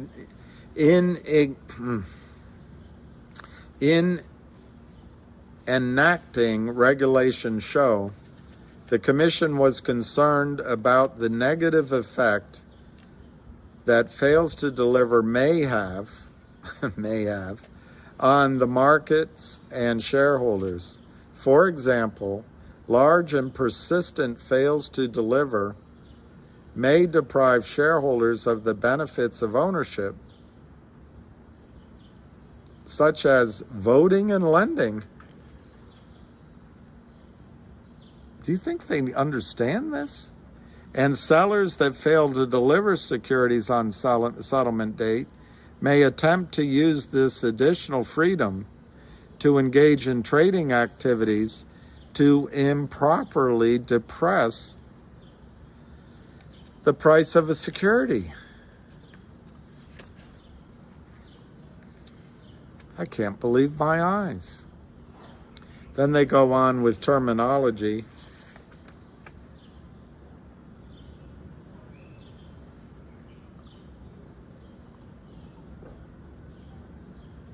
Wow. Wow. They go into terminology, and I guess I'll have to read it. I thought I could skip it, but I'm going to read it. Number 25, Rule 200 of Regulation Show requires broker-dealers to mark all sale orders of equity securities as long, short, or short exempt. 26, before accepting a short sale order or effecting a short sale for its own account, Rule 203(b)(1) of Regulation Show requires, with very limited exceptions not applicable here, requires a broker-dealer to locate securities being sold, i.e. the broker-dealer must I, borrow the securities, or I, enter into a bona fide arrangement to borrow the securities, or I, have reasonable grounds to believe that the securities can be borrowed so that they can be delivered on the date delivery is due. This provision is generally referred to as the locate requirement under Regulation Show. The source of the locate must be documented.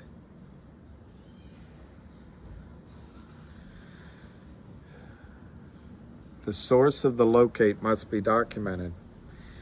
Broker-dealers usually charge customers a fee for borrowing securities. Okay, here's the part I couldn't skip. Ownership of a security convertible into or exchangeable for the security being sold is not a borrow or arrangement to borrow the security being sold. Ownership of a security convertible into or exchangeable for the security being sold would also not provide reasonable grounds to believe the security being sold can be borrowed. You don't realize how powerful this is. That's on page 9. That is so powerful. That is so powerful. Deemed to own. Born to lose. It seemed I lived my life in vain. Born to lose. Number 28, under Regulation Show, a seller is deemed to own a security only if it has a net long position in a security. 29, a seller may be deemed to own a security, for example, single I,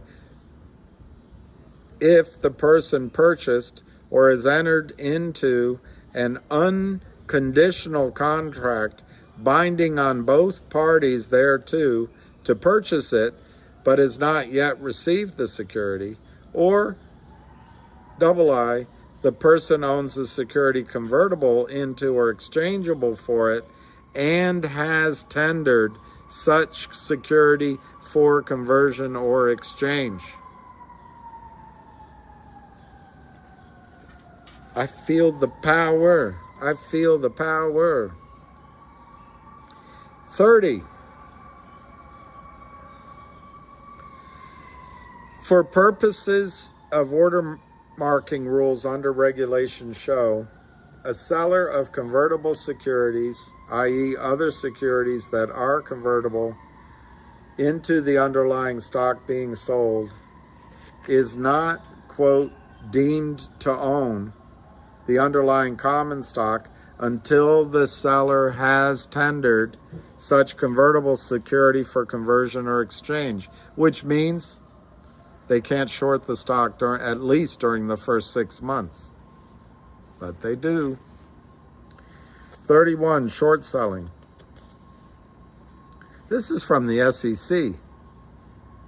A short sale is the sale of a security that the seller does not own, or any sale that is consummated by the delivery of a security borrowed by or for the account of the seller in order to deliver the security to the purchaser.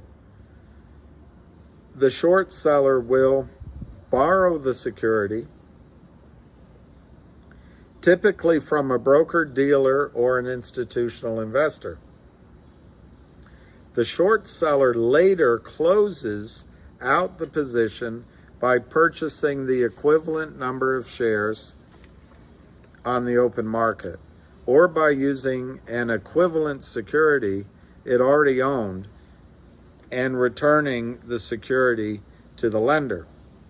In general, short selling is used to profit from an expected downward price movement, to provide liquidity in response to unanticipated demand, or to hedge the risk of a long position in the same security or related security. 32, ordinarily, except in very limited circumstances not applicable here, sellers must locate shares prior to selling short. Prior to selling short. Naked short selling. 33. In a naked short sale, a seller does not borrow or arrange to borrow securities in time to make delivery to the buyer within the standard settlement period. 34. Long selling. Long selling occurs when the seller owns the security being sold and has a reasonable expectation that he can deliver the security in time for settlement. 35. Under Regulation Show, an order to sell must be marked long only if two conditions are met. First, the seller must be deemed to own the security pursuant to Rule 200, A through F of Regulation Show.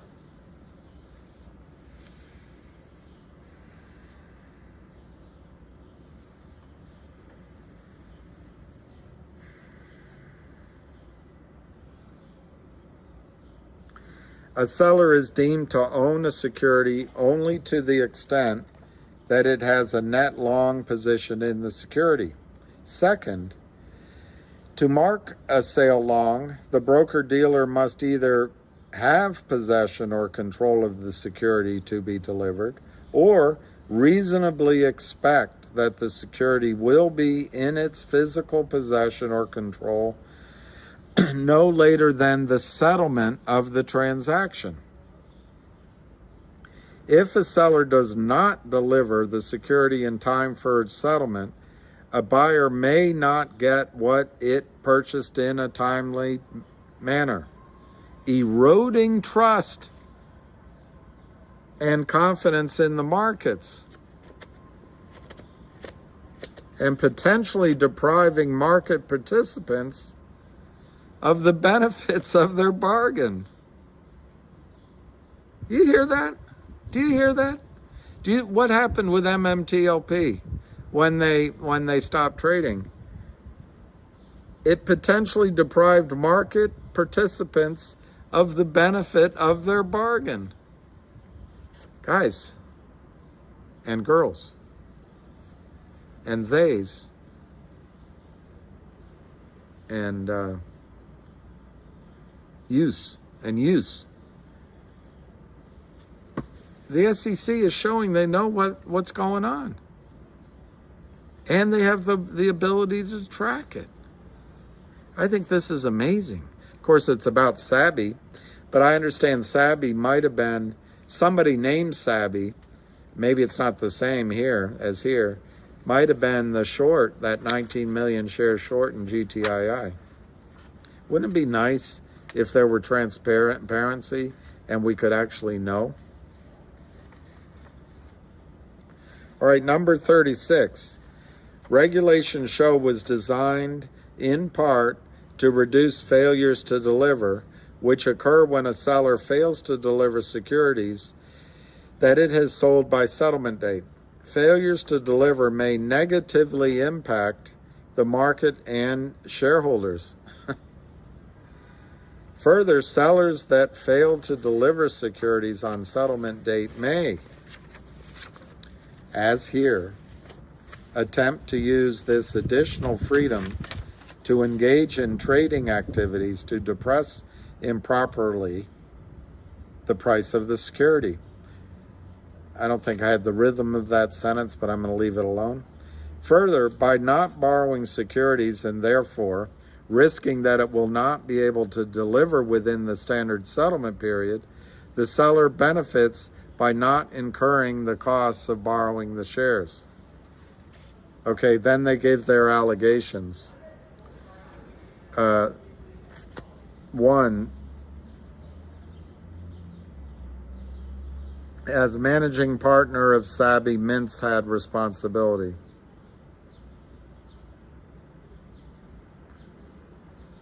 Mintz also had responsibility of policies and procedures and knowing long or short.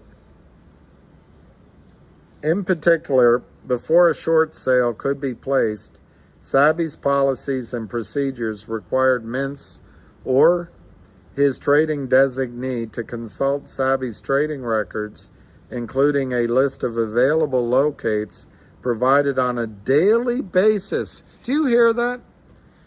A list of available locates provided on a daily basis from the prime broker. It's called the locate availability list.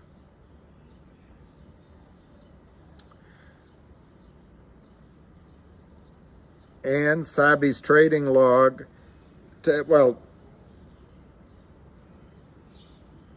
he had to consult SABI's trading log to see how many shares the issuer had been sold short so far that day, and short sales executed through brokers not reflected in SABI's trading log. Wow.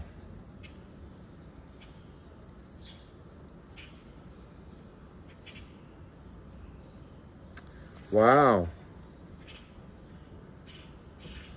I'm going to read it again. Before a short sale order could be placed, SABI's policies and procedures required Mintz or his trading designee to consult SABI's trading records, including a list of available locates provided on a daily basis from the prime broker, the locate availability list, to consult SABI's trading log to see how many shares of the issuer had been sold short so far that day, and to consult short sales executed through brokers not reflected in SABI's trading log. That's a lot of responsibility. Mintz was also responsible for reporting any instance where a locate was not properly obtained. Responsible for reviewing all short sale reports for accuracy, and responsible for ensuring that all orders, including short sale orders, were marked correctly.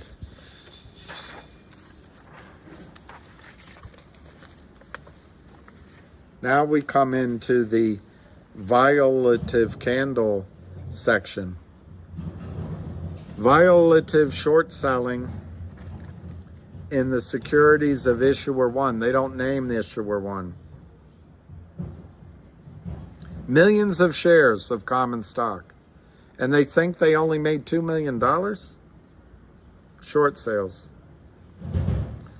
Short selling without having locates in place. They wanted to press down the price of the stock so that they lowered the price whereby they could execute their convertible notes, thus obtaining more stock upon conversion. Where have you heard that before? Also, second, regardless of whether defendants succeeded in driving down the issuer's stock price by their improper short selling, defendants knew or were reckless in not knowing they could profit additionally from selling the stock in violation of Reg Schot's locate requirements.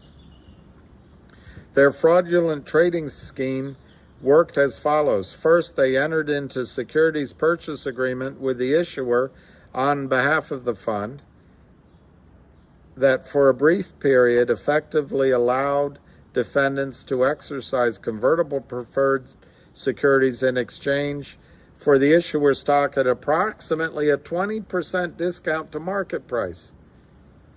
This is amazing.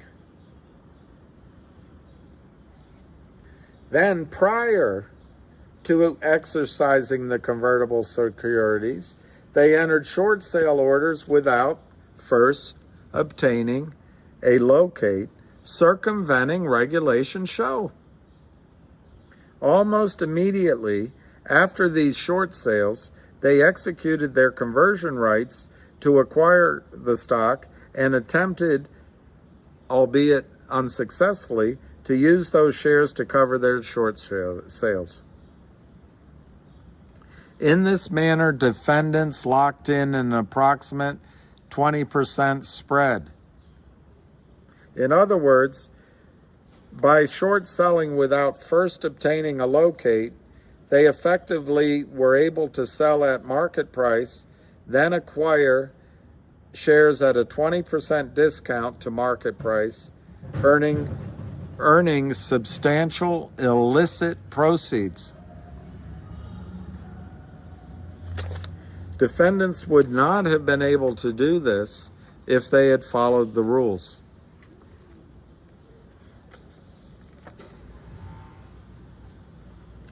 As part of the scheme, defendants knowingly or recklessly submitted materially false and misleading order instructions, they lied, to executing broker-dealers for the long sale of millions of shares. And this is just one of the 10 issuers, and they say it's just going to be $2 million. While knowing or recklessly making materially false and misleading representations to executing brokers. Wow. After making these materially false statements, defendants tendered for conversion millions of shares of convertible securities. The fraudulent scheme allowed defendants to generate hundreds of thousands of dollars of ill-gotten gains.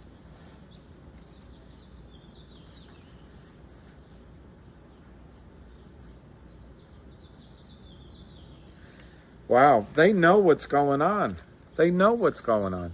In April 2018, defendants, on behalf of the warrant fund, entered into a securities purchase agreement with Issuer 1, through which defendants acquired preferred securities that could be converted into issuers' common stock at a conversion price of 46 cents per share.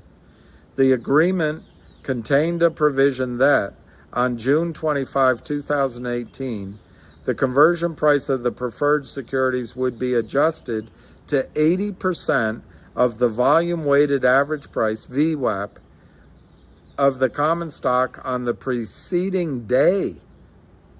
One day. All they had to do was drive it down on one day. June 22, 2018. The reset provision gave defendants a financial incentive to push down the price of issuers' common stock before June 22, 2018, in order to receive more common stock upon conversion. They know.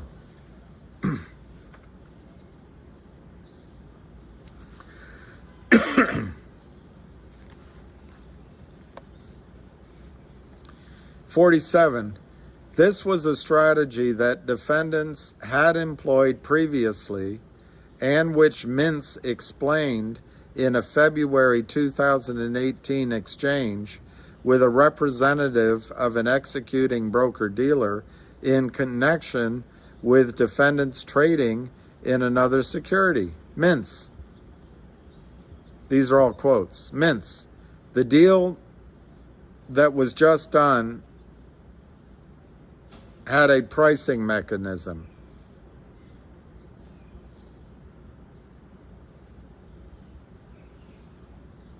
I guess I'm supposed to read this all sequentially because so I'll start again. The deal that was just done that had a pricing mechanism that I made, that for 5 days we got the lowest daily VWAP minus 10%. So incentive was to sell as much as possible during that point, set a low price for our shares and warrants, then let it go back up to monetize the warrants that we got at 5.3 cents. Stock was 40 cents pre-deal. So now that pricing is set, not going to be slamming stock. Guys, that's the quote from Mintz.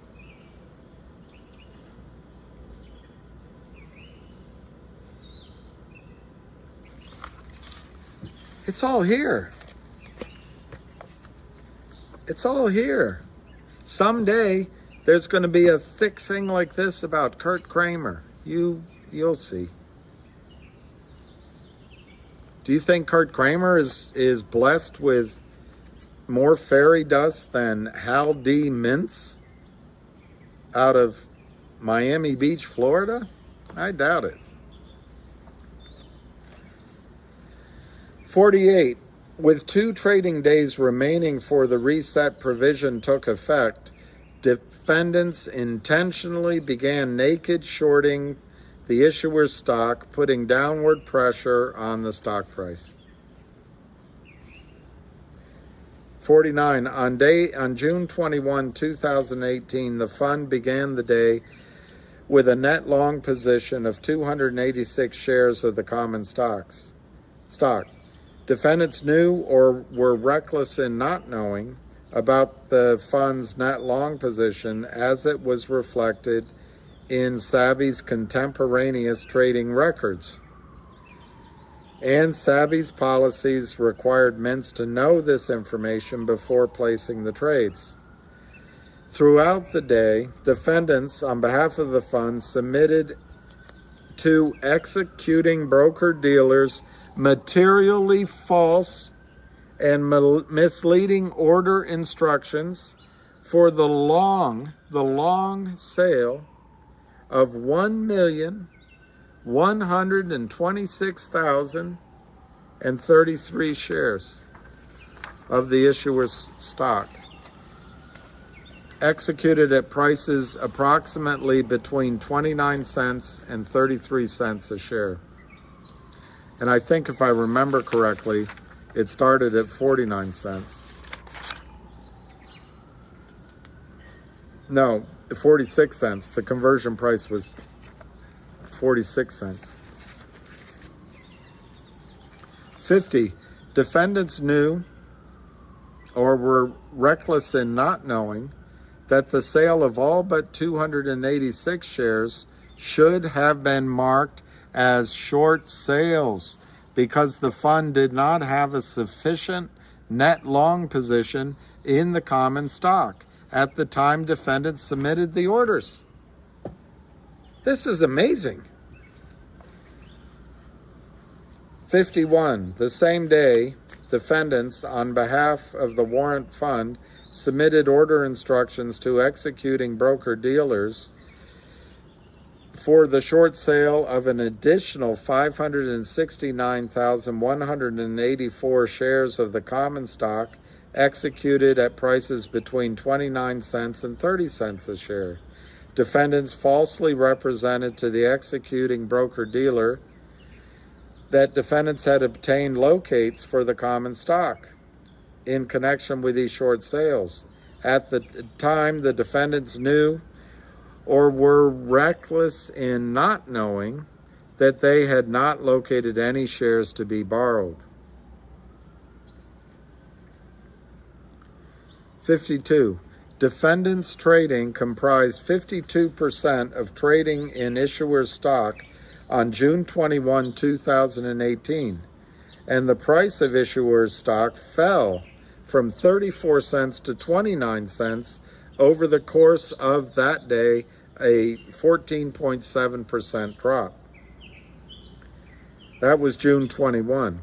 53. On June 22, 2018, the fund began the day with a net short position in the common stock of 1,694,931 shares. Throughout the day, defendants on behalf of the fund submitted to executing broker-dealers order instructions for the long sale of 3,288,203 shares of issuers' common stock that executed at prices between approximately 18 cents and 34 cents a share. Defendants knew or were reckless in not knowing these instructions were materially false and misleading in designating the sales as long sales orders rather than short sales, because the warrant fund did not have a net long position in the issuer's common stock at the time defendants submitted the orders. 54. That same day, June 22nd, 2018, defendants, on behalf of the fund, submitted to executing broker-dealers order instructions for the short sale of an additional 3,991,688 shares of issuers' common stock that executed at prices between approximately 19 cents and 33 cents a share. Defendants made materially false and misleading representations to the executing broker-dealers in the order instructions that defendants had obtained locates for the common stock in connection with these short sales, when defendants knew or were reckless in not knowing that they had not located any shares available to be borrowed. 55. Defendants trading comprised 42% of trading in the issuer's common stock on June 22, and the price fell from 31 cents to 19 cents per share over the course of the day, a 38.7% drop. After defendants trading on June 21,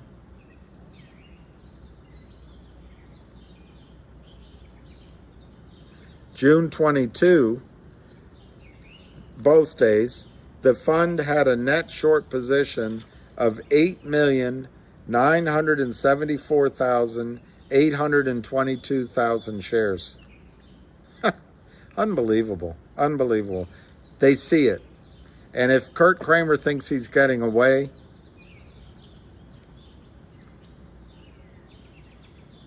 I don't see how he's getting away. He ain't any smarter than Hal D. Mintz.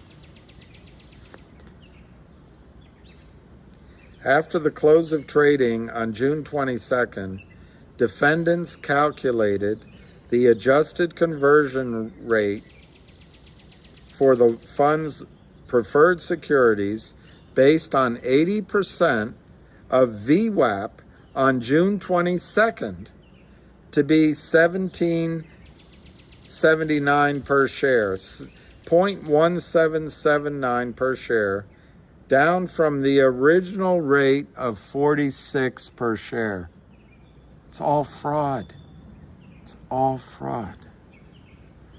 At or around 5:31 p.m. Eastern Time, defendants on behalf of the fund submitted a conversion notice to the company to convert $1,797,017 worth of preferred securities into 10,101,280 shares of the common stock at a conversion rate of 17 cents 79 per share. The effective date of conversion was June 25. This is what we've learned together that they do. They drive the stock price down. They give the company their own money because they're selling stock they don't own. And then when they get the conversion, they just wire the money they took out of the out of the market fraudulently and give it to the company after they shorted it down. It's all fraud. This is what Kurt Kramer does. This is what the Lynn Partner does. This is what the Yorkshire Fund does. And I think other funds that have said they don't, I think they do it.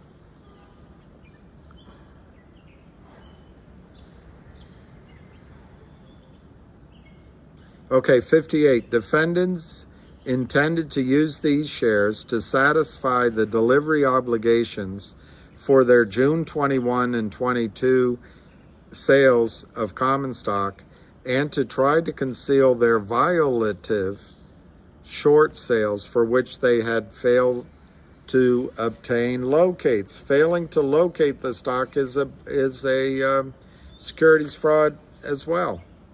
However, as the defendants knew or were reckless in not knowing, all along, the use of these converted shares to cover their shares would not and did not in any way cure their violative trading. Guys, if it weren't for the fact that the SEC quit on something like 38 cases, and they announced it a week ago. I just hope the Kramers aren't one of those 38 cases. This isn't good news for Kurt Kramer. This isn't good news for Jeff Easton. This isn't good news, in my judgment, for the criminals on the other side of the MMTLP trades. This is bad news.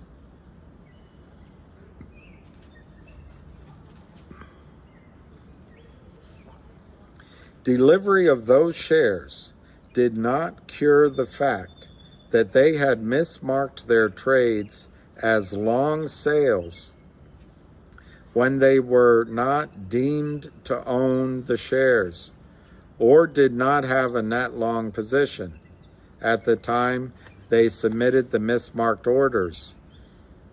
Similarly, delivery of those shares did not cure their violations of the locate requirements of Reg Show because they had placed short sales without actually having obtained a locate. And as defendants knew or were reckless in not knowing, they could not use the fact that they had convertible securities that could be exchanged for issuer stock to satisfy the locate requirement. They could not use the fact that they held convertible securities that could be exchanged for the issuer stock to satisfy the locate requirement.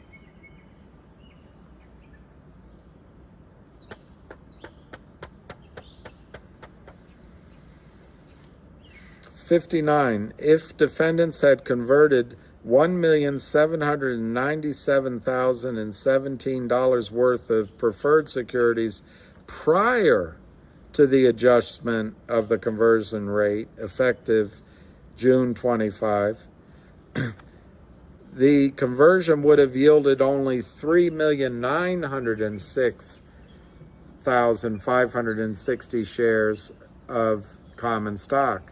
Instead, by tendering the conversion securities after the issuer's stock plummeted by over 60% and the conversion rate was adjusted downward, Sabby's conversion of 1,797,000 worth of preferred securities resulted in 10.1 million shares of common stock. Wow, they got it. They got it. 60, beyond the additional shares defendants obtained from the decline in issuers' stock between 21 and 22 June, defendants locked in a 20, beyond the additional shares, which looks to be about 6 million additional shares, beyond the additional shares obtained. Defendants locked in a 20% profit through their short selling without obtaining locates, in violation of the requirements of Rule 203 of Regulation Show. As explained above, the conversion price of defendants' preferred issuer 1 securities was adjusted downward to 80% of VWAP on June 22, effectively giving defendants a right to convert these securities in exchange for stock at approximately 20% discount to the market price. Defendants knowingly or recklessly chose to sell short sales of the issuer on June 21 and 22 without obtaining locates, and immediately after those sales, defendants exercised their conversion rights in exchange for issuer shares needed to cover their short sales. Hallelujah, hallelujah, hallelujah, hallelujah. Oh, dun, dun, dun, dun. Through this fraudulent scheme, defendants in effect sold short sales of the issuer at market price and subsequently acquired shares at approximately 20% discount to the market price, earning illicit proceeds of $480,000. Of course, they're not talking about how they destroyed the market value for everybody, including you, and you might have sold the stock while it was down being harmed. But I guess they'll figure that out. Defendants profited personally in connection with this trading from management and performance fees they had obtained, as well as Mintz profited from his ownership interest in the warrant fund.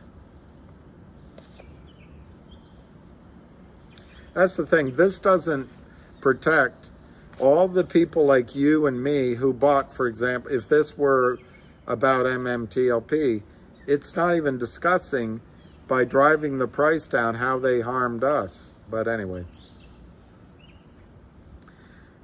All right, defendants' false and misleading statements to the executing broker-dealer.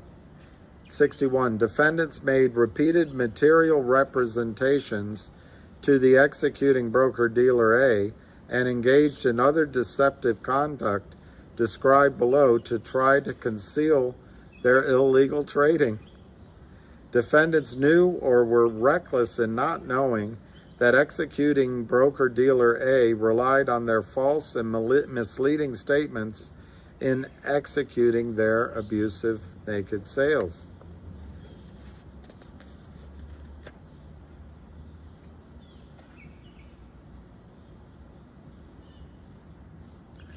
As Mintz had a telephone call with representatives of the broker-dealer, in response to questioning by the representatives of the executing broker-dealer, about the validity of how the trade was marked.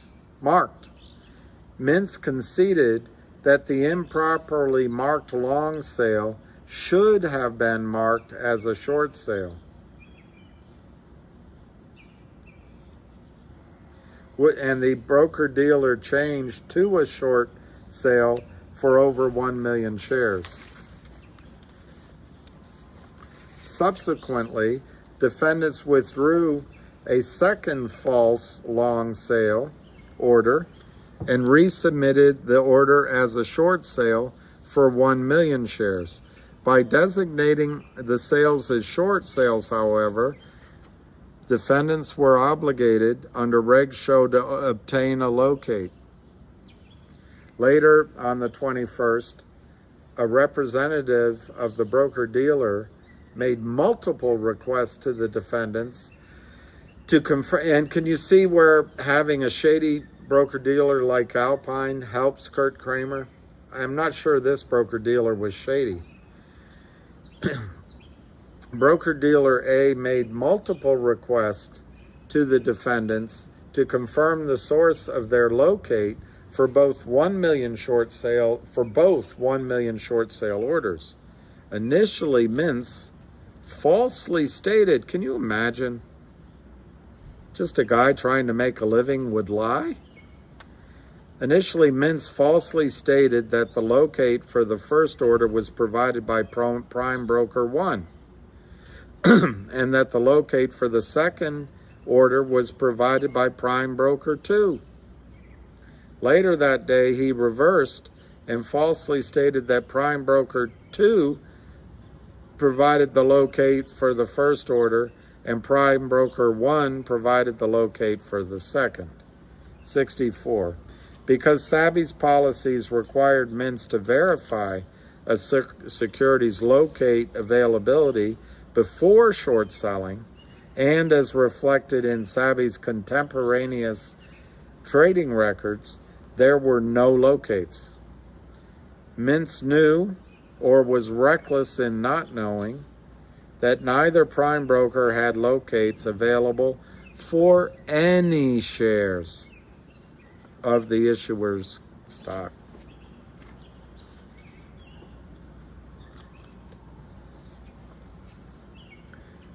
Because SABI's policies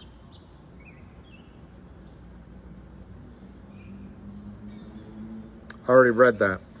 65. On the morning of June 22, a director of compliance of the executing broker sent an email to SABI requesting contact information for Prime Broker 1 and Prime Broker 2, or alternatively, documentation confirming that defendants had obtained locates from Prime Broker 1 and Prime Broker 2 in connection with the short sales. This is what Kurt Kramer can't get around. There's a trail.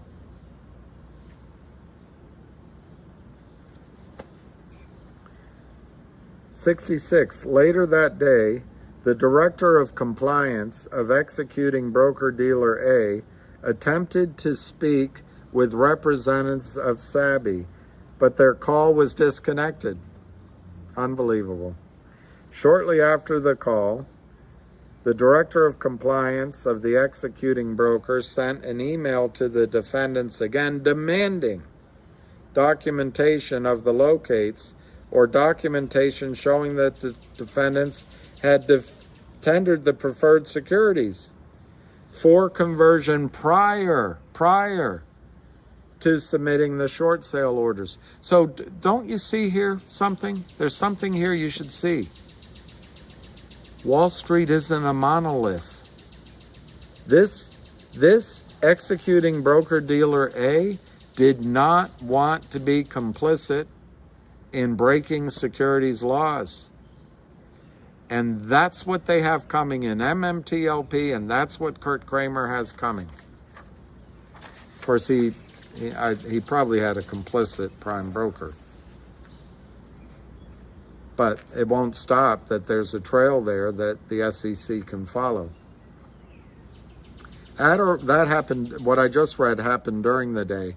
At or around 6:06 p.m. on Friday, June 22nd, in an attempt to mislead the executing broker-dealer A on the sequence of events, a representative Sabi sent an email to the Director of Compliance at executing broker-dealer A that included a copy of Sabi's conversion notice tendered to the issuer at or around 5:31 p.m., well after defendants had submitted the short sale orders. 68. Upon reviewing this email on Monday, June 25, the Director of Compliance of the executing broker-dealer A recognized that the conversion notice failed to satisfy his request for documentation of defendants' locates or documentation showing that the defendants had tendered the preferred securities of the issuer for conversion prior to submitting the short sale orders. Guys, this is massive. Subsequently, on June 25, the Director of Compliance sent another email to defendants requesting evidence of locates prior to sales. Defendants ignored this request. Do you think Kurt Kramer's does this stuff? I'm sure he does. Or one of his racketeering friends.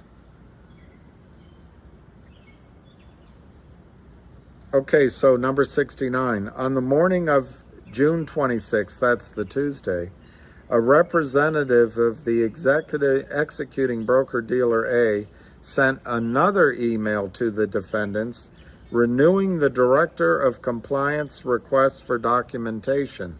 Shortly after, a representative of Savvy responded by email stating, "Shares will be delivered today. Thank you for your patience," unquote.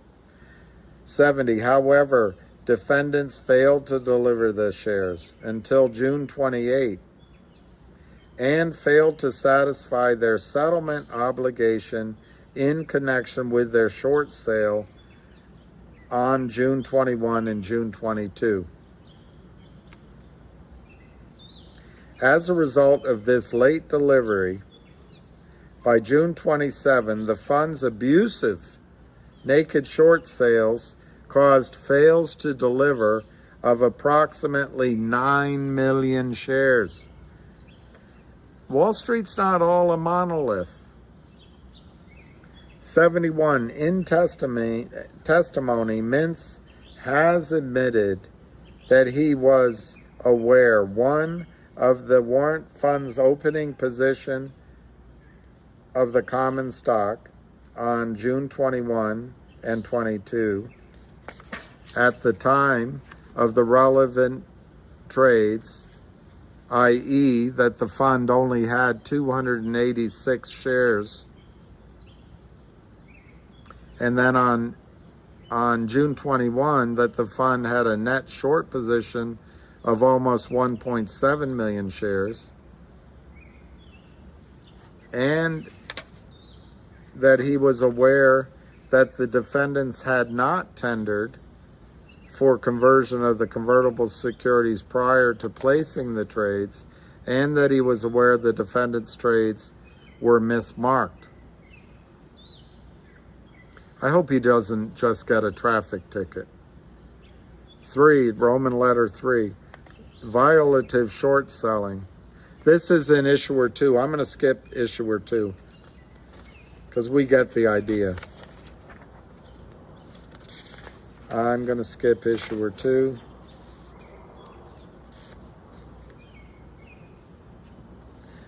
And then under Roman letter 4, additional abusive trading. Defendants engaged in similar abusive trading in securities of at least 8 additional issuers. The frequency of defendants' abusive trading and similarity of the misconduct across defendants' trading, as well as SABI's prior history of short sale violations in connection with Rule 105 of Regulation M, demonstrate that these violations were not errors, but in fact part of a fraudulent scheme to circumvent trading rules. Guys, if they just apply this to Kurt Kramer, GTII is going to go to the moon. Of course, we don't know, because we don't know we don't know what 10 stocks they're talking about. And it's, what, 5 years ago? So there's no short squeeze going in those 10 stocks. Ugh.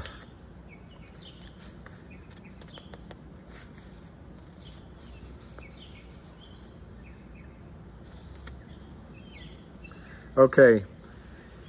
Defendants' additional abusive trading, and they set it forth,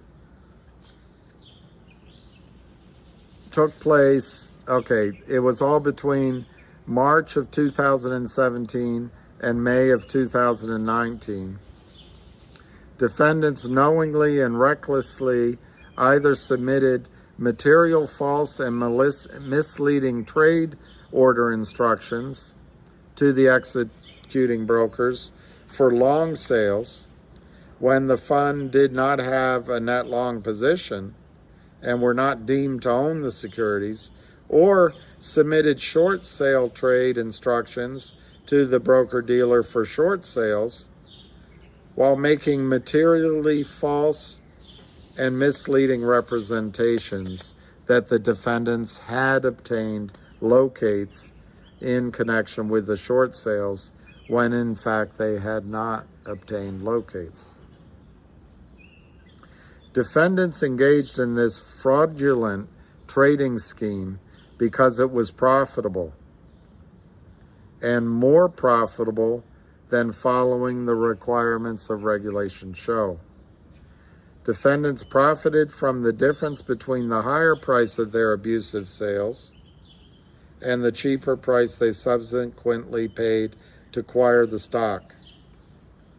Had they complied, they would not have secured those same profits. As a result of the scheme, they obtained at least $2 million in illegal trading profits. But you know what they leave out here? How much damage did they do to retail investors who took losses and to the company? I think SABI should be held liable for those losses. Then they go on about inadequate books and records,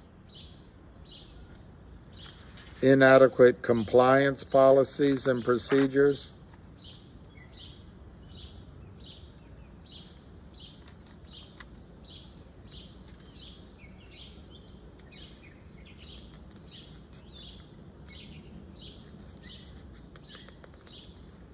oh, that's interesting. This is filed in time for statute of limitations.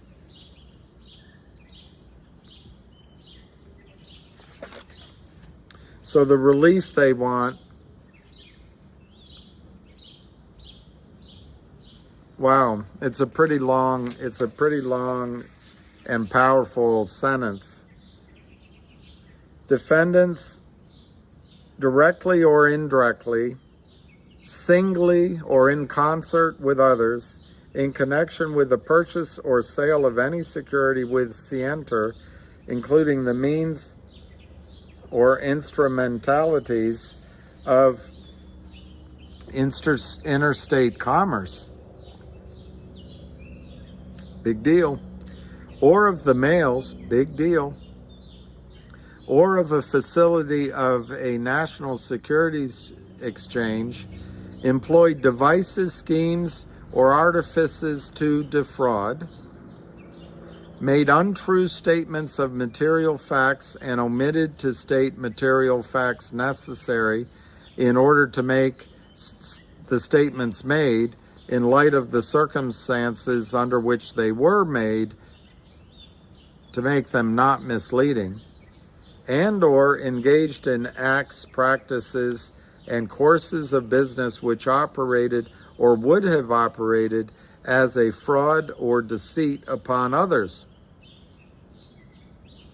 including but not limited to engaging in fraudulent scheme described herein, including the knowing or reckless circumvention of Reg Show through mismarking orders, failing to obtain locates for short sales, and failing to timely deliver shares as required by applicable rules, and submitting materially false and misleading order instructions, and making other false and misleading statements to executing broker-dealers as described in paragraphs 41 through 91. So,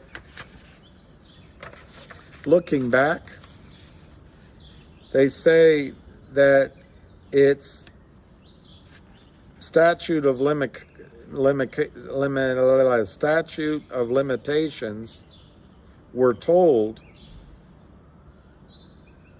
So I don't know when the statute runs out, but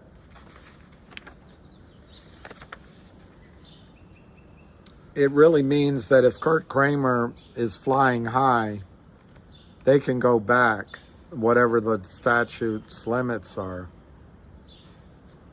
And the fact that he signed a cease and desist before, he may have some real problems.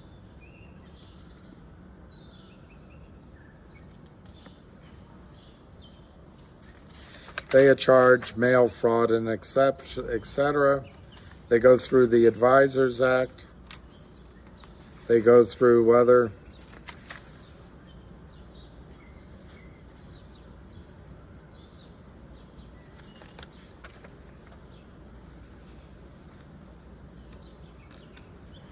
they're asking for permanent restraining and enjoining Mintz and Sabby from violating the federal securities laws. Well, Kurt Kramer signed those before, and it never stopped him.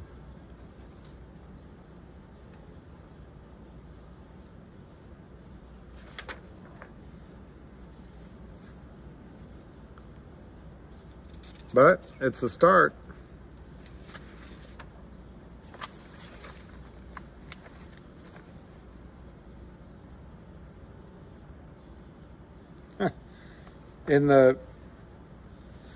Look how many orders they put in. They put in here. Let me highlight it.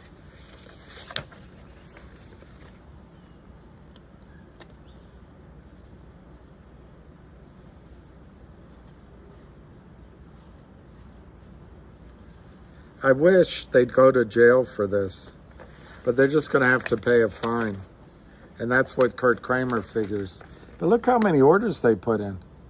67,000, 877,000, 280,000 orders. Each one is an act of fraud. It's amazing. But hey, he's a white guy. If you're born with brown skin in America and you violate drug laws 3 times, you're out. It's all incredible to me. Maybe I can take a break soon.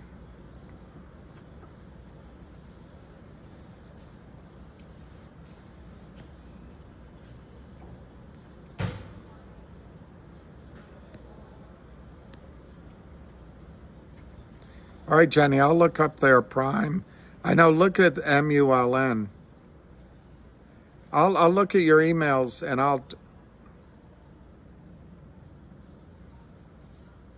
I know exactly Moody Waters.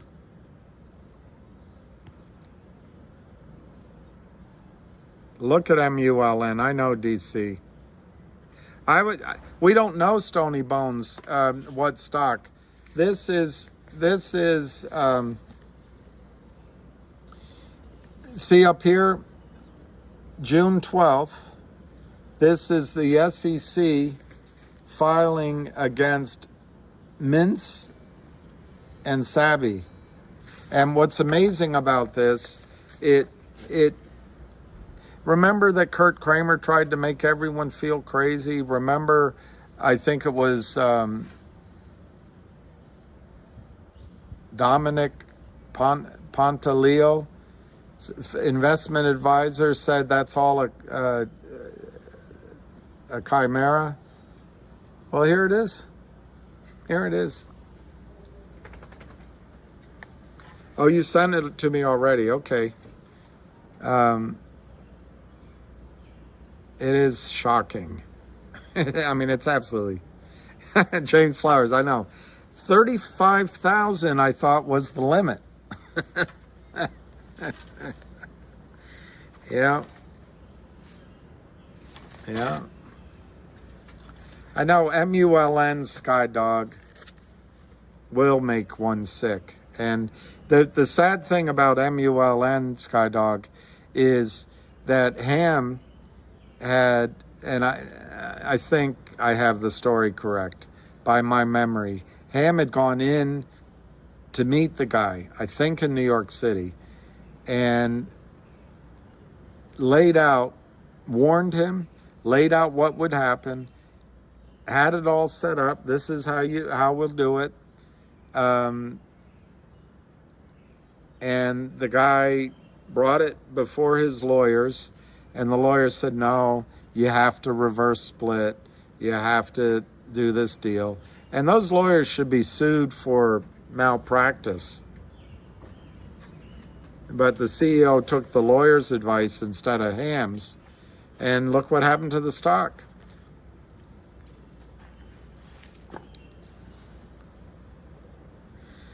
Okay, so Jenny, there was a petition asking the state of New Jersey to investigate Sabi, April 30, 2020. Wow. But that, of course, that's New Jersey. Somebody was telling me at lunch that Mark Belisle was really smart to go into the state court on the MMTLP request. And since I'm not a lawyer, I can't quite remember why that was smart. But the guy was really smart himself, and he said it was good by Mark. You told him, Skydog? You did tell him? Well, and he didn't listen to you. The sadness is, Skydog, it's so, Basile. The sadness is, it doesn't make you feel great that you were right and he was wrong, because so many people got hurt. Basile. Your Native American son. Hey, Jordan, look at Mon Sabi.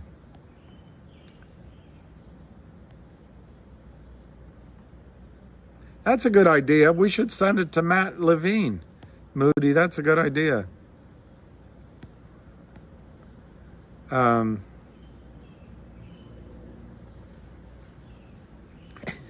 Pete, I would love to know who they were shorting, because look at the example of MMTLP. The shorting in MMTLP caused damage to people. But if they used this strategy against the shorts, they would just get the unearned gains of the shorts. But it doesn't. Where did those gains come from? They came from us and the damage done. But you got to be happy for small victories. And to me, but you know, I have it in the other room. Back in 2023, Kurt Kramer signed with the SEC a similar document. It wasn't as big, on Laidlaw Energy. And it said permanent cease and desist. And they, you know, it didn't stop him. So this will probably not stop him. Oh, he didn't reply. But still, you know, Skydog, I don't know how you feel about it. But when a CEO signs a toxic convertible note, and then when these smiling faces come and say, well, they give advice, maybe the first time they do it, you cut slack because they didn't understand it. But when they've been told, when a CEO has been told what is going to happen, and they go ahead and do it anyway, I think that's at least malpractice. I think the CEO should be held liable, and that lawyer who was trying to cover the CEO's butt, I think they should both be held accountable. They knew this. I'm sure he's a nice guy, but the CEO of MULN knew what was going to happen.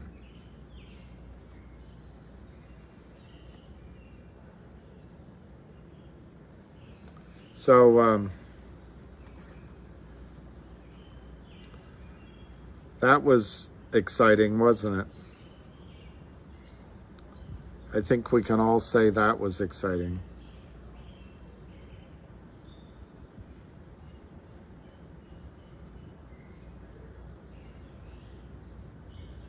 There's a MMTLP thing going on, but I don't know that it'd be worth listing. Oh, you think so? Should I say that? Should I say that company out loud? I don't know.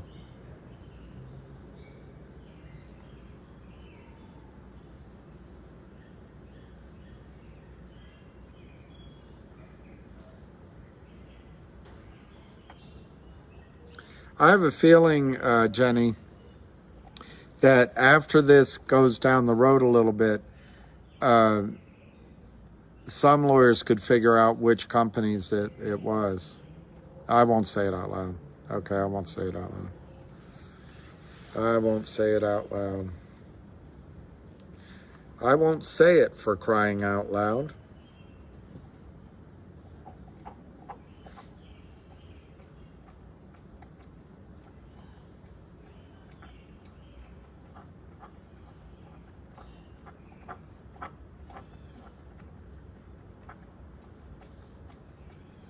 So the Fed paused in raising interest rates. I don't know what I think about that.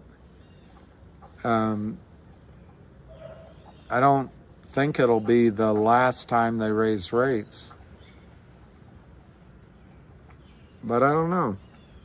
Nobody knows.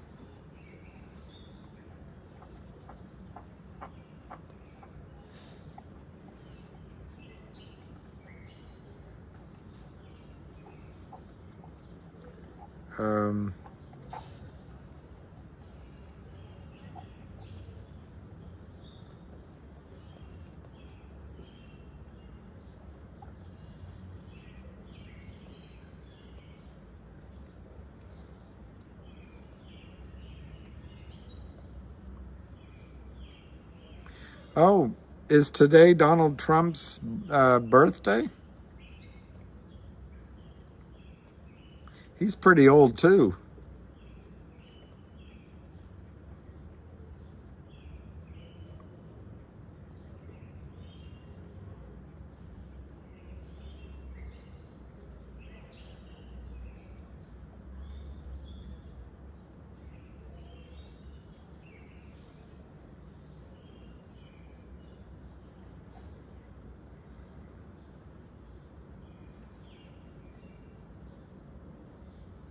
I don't know what to tell you about, and maybe you don't care, what this interest rate move means.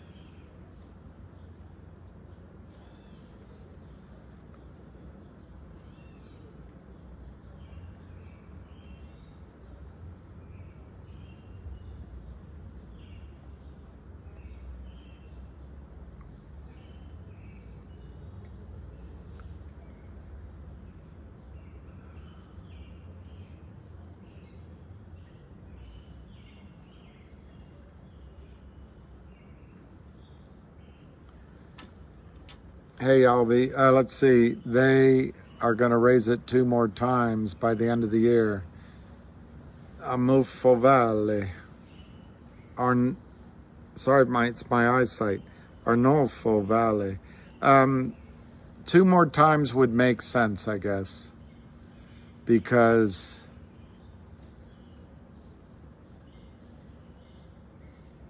I don't know. I was going to say that would get them to the the October to October government year.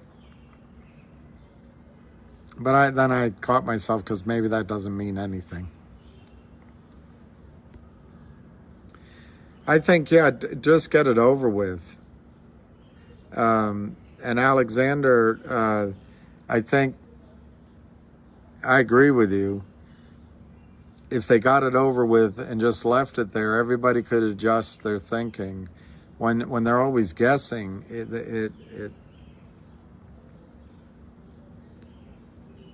they use the healthcare fund to naked short. It happens a lot, Alexander's saying. Feeder funds offshore and multiple red flags for years.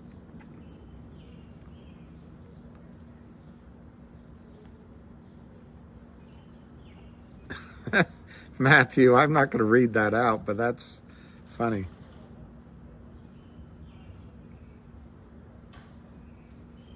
Yeah, Alexander, they weren't shorting a healthcare fund. They operated the healthcare fund. They used it illegally. Yeah, yeah, and they made fees off it.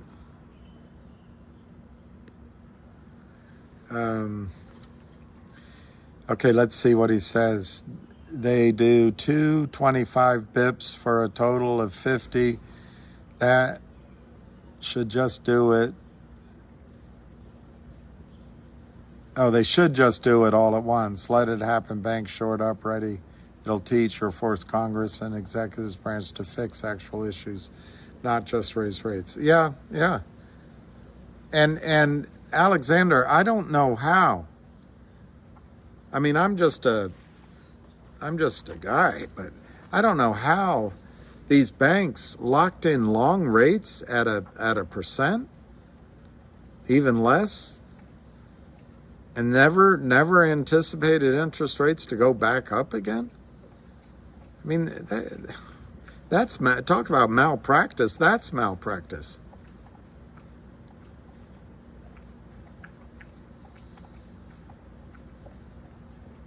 So what's that, Alexander? You have a case with the same issue for your client, not happy. Called them, and now they want to settle. Look for red flags and trace to feeders offshore. I know, it's just, and then Alexander, then they come to the taxpayer to rescue them. And they loan their friends money before they go down. They take their money out. I don't know how much more of this, I don't know how much more the economy can take, how much more people can stand.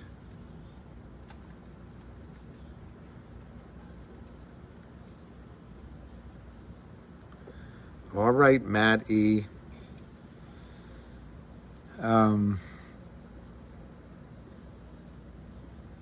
All right, I'll go to 9 o'clock and then I'm going to quit. So that's 25 more minutes or sooner, depending on how the conversation goes. Let me just check Twitter for anything. I think there's been a lot of good progress here in all areas, all facets. I think GTII has... I think the Alpine is the ticking time bomb to Alpine and to the Kramers.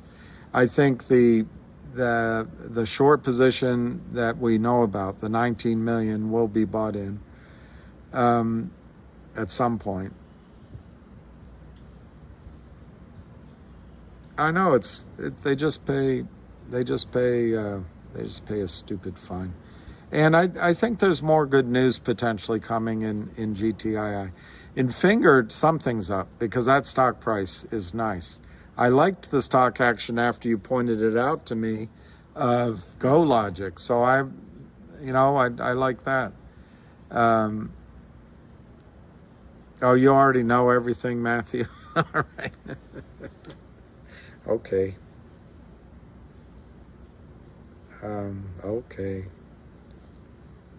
So let me see. We can end it early. That money, that goes to the SEC. So NJ, they don't, it's, I suppose the SEC's doing its job, but how could a lawyer run a class action or protect one client without knowing which stocks they destroyed?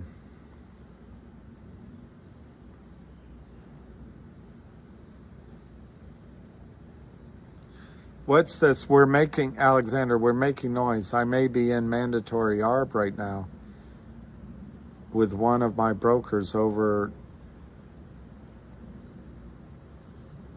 So you're talking about an arbitration, mandatory arbitration, and it's those clauses.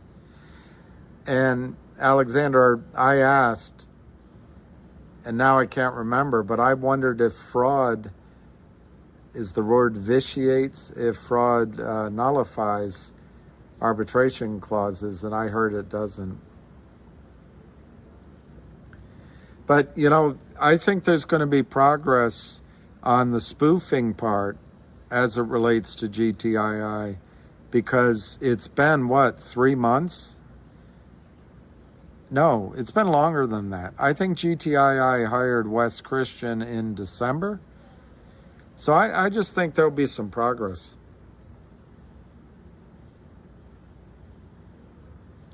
Yeah, they're fraud.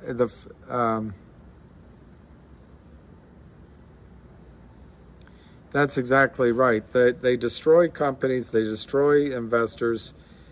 They actually destroy the security of the United States.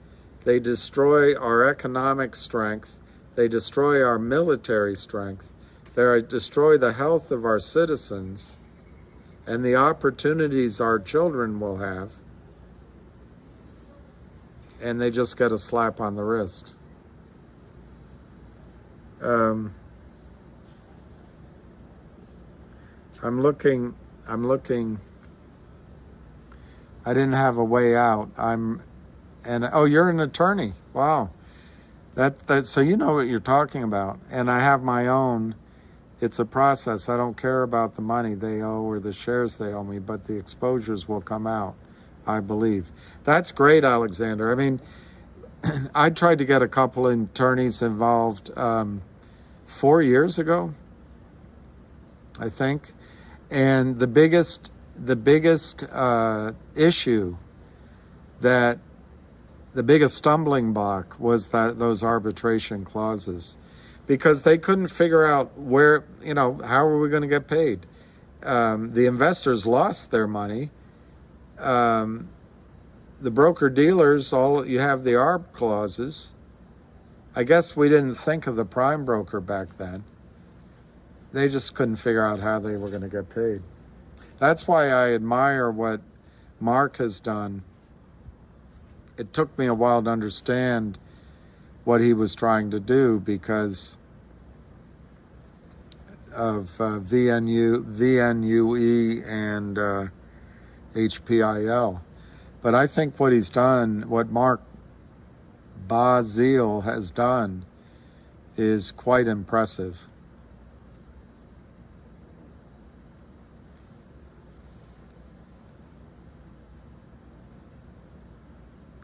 There you go, not legal advice. Fraud does not vitiate enforcement of arbitration. See, that's so frustrating.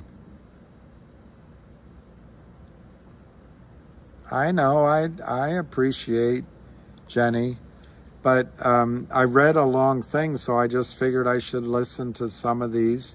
It's really nice out. I told particularly Jenny, but some of you, I'm trying to train the boy that we go on longer walks. Right now, the weather's nice, but in July and August here in DC, I probably won't be able to sit out here. It'll be so hot. And I know with him, lately when we walk, it can take 2 hours to go 10 blocks. It's just so slow. If the pavement's hot, and the air's hot, I'm afraid he'll keel over. So I know it's slightly putting demands on him for him to wait, but he can pee and poop right here. But I want him to adjust to a later time so he doesn't conk out when the temperature's 95 and 100 degrees.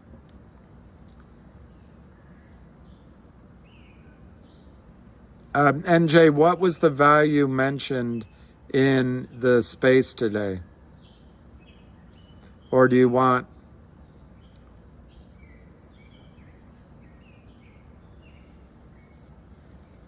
What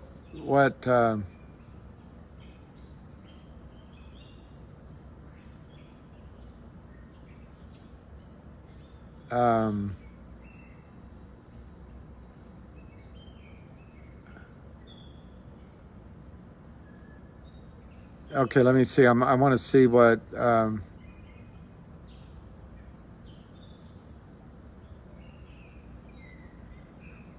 notice that FINRA lawyer during the hearing said some very interesting things regarding how an unsolicited trade started this whole thing. The judge, wait, I thought this was not a tradable security. Yeah, Alexander, we talked about that at lunch today with I'm not going to give names because I'm not sure I'm supposed to, but people that know it cold. And I had some questions, and I wondered if the fact, and then in some of the meetings, this was an issue that kept coming up. Is NextBridge tradable? It seems to be different than other private companies. And that really, I said that's unfair. That's just unfair. But anyway, regardless of what I think, what the judge may be doing, that's what I worry about. Does the judge understand what happened? All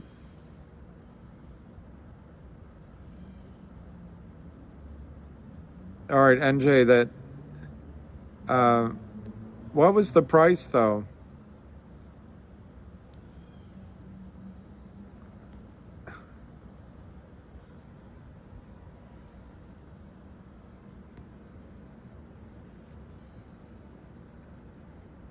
Not Alex, and not legal advice is great. And Alex, I'm so glad.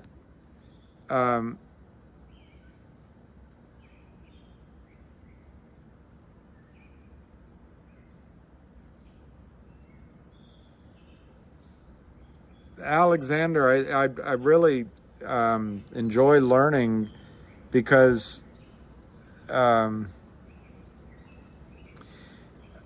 really enjoy learning because I don't understand the legal side 100. Obviously, no one does 100%.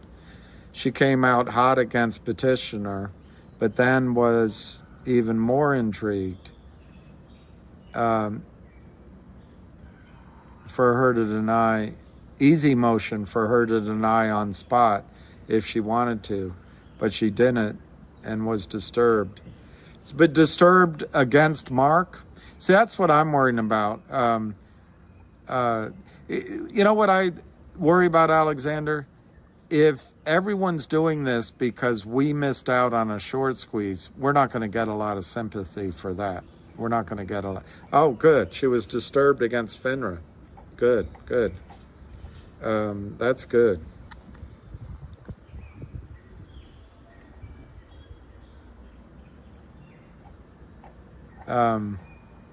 I just so, I don't know, there's a lot of stuff going on. I really appreciate Jenny, Rebecca's, and others like Matt and others showing concern and trying to give me being the boss of me, because I think it really is out of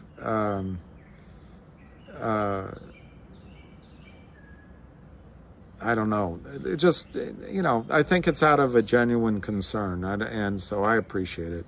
And I don't mind Jenny telling me, nag, nag. I don't mind it. But I fight back a little bit because just right now, and I won't push it too far, but I read that whole thing out. I wanted to hear some feedback. I'm not uncomfortable right now. I'm fine. The weather's nice, and I'm happy. Okay. Mark said it would depend on the facts of what oil and gas was actually in the ground. Not sure, NJ. I think Mark's correct, and Alexander might be able to speak to it and not legal advice. But what's facts to a lawyer and to a court might not be the same facts to an oil man or to an investor or to an entrepreneur.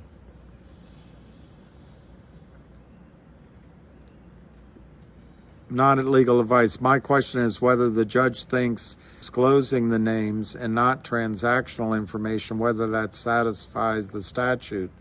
Well, not legal advice. When we were talking about it today, apparently this has never happened before, that any lawyer has asked for the blue sheets. I wondered two things. One of the arguments is that he needs to know who to then go get the information from, I guess filing a lawsuit or a subpoena. But I pointed out that if you're TD Ameritrade and maybe you're the company that is in the worst position in this, you don't want SAC to know that you're vulnerable because they'll short your stock. So I wondered, could they just give the numbers in toto, maybe give the names, but give the numbers as sort of an omnibus, if that's the right word, number. Somebody else said they could redact some of the names, but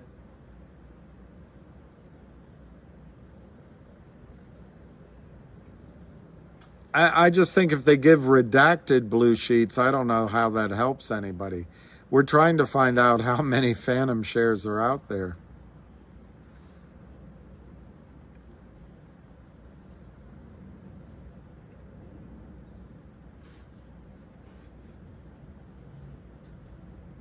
They want to settle it at 3. See, Alexander, I think that's why they drove it down to 3, because lawyers on the other side will say, hey, it closed at 3. That's what it's worth. And, oh, good. I'm glad your counsel left. I'm glad. And yeah, FINRA got a higher price too, David. That's what I think, Toestones, is that the judge might get confused. But she does understand fairness under the law. So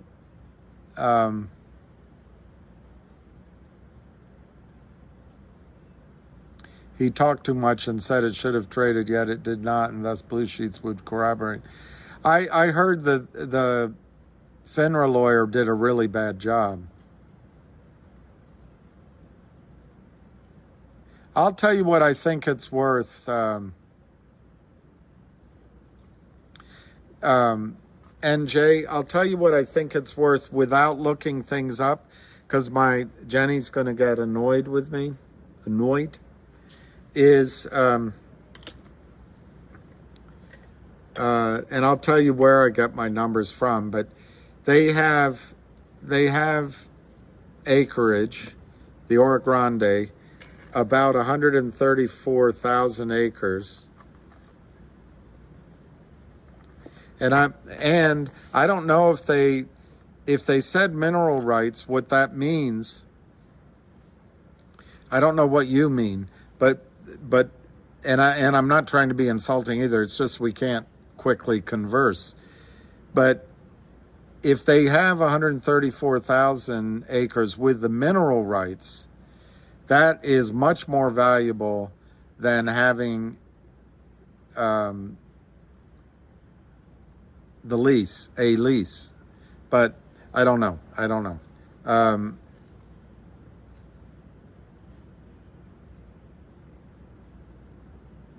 All right, I'm holding on, NJ.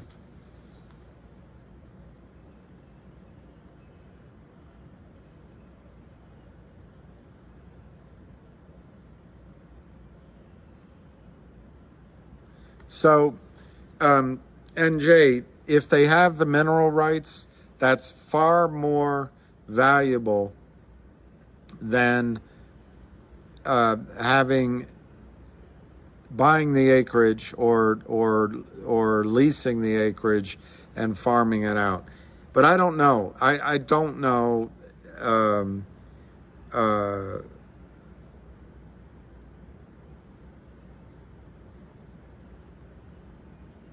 I'm trying to think through my thoughts here. But mineral rights are much better than not. So it would be more valuable, but I'll leave that alone. But recently, they bought up to 100% the ownership in the Oro Grande, 134,000 acres. From last year, and I get that information from John Berta that he stated publicly, they have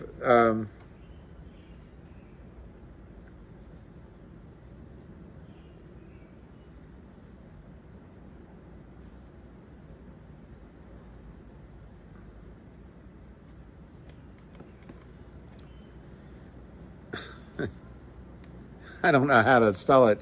They have 4 billion. I just shouldn't have that. They have 4 billion barrels of oil. They have 7 TCF of natural gas. This was last year, but in the meantime, they've announced that they have, and I can't remember, it was 36,000 or 3,600. Doesn't matter for these purposes. They announced all these shallow locations they can drill, and they announced that they had fulfilled their drilling requirement. To my memory, NJ, they've drilled 10 wells, and they need to drill 5 more or 2 more to hold the leases. And that's where I'm having trouble with my definitions.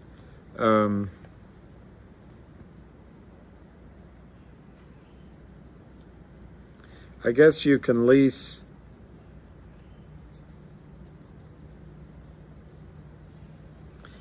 You can buy some acreage and own the minerals, and the other acreage you have to lease. So by owning the minerals, you don't have to pay out as much or anything. They belong to you.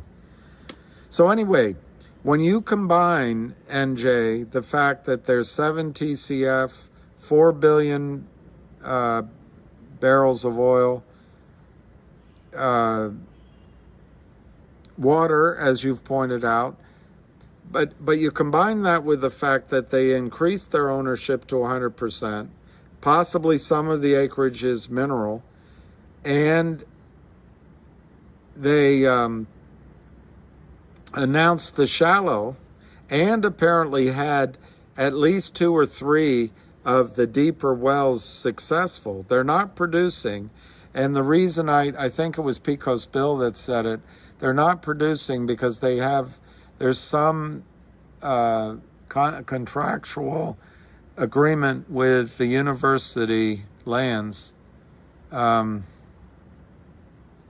I can't remember the reason. It was environmental or something. But anyway, if you take all of that, the numbers from last year, I think, are low because they've made more progress and they've announced higher numbers. Secondly, our confidence in the numbers should be higher because they increased their ownership to 100%, and they increased the results. So my point is that our confidence should be in the old numbers, should be higher. So anyway, I ignore the water, which is valuable. I ignore the TCFs. I ignore the natural gas, which is valuable, although right now in Texas it's not worth much. And the oil. The question with the oil's much more valuable when it's producing. And I don't think they have any producing. I don't know how much is proved behind pipe. Probably not much, because I don't think they've established, but I don't know. Several of those wells might be ready to produce. And then you've got your probables and your possibles. So it's hard to come up with a number. What I used was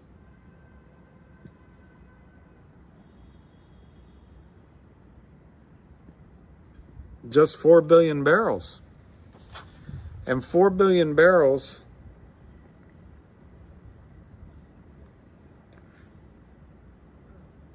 last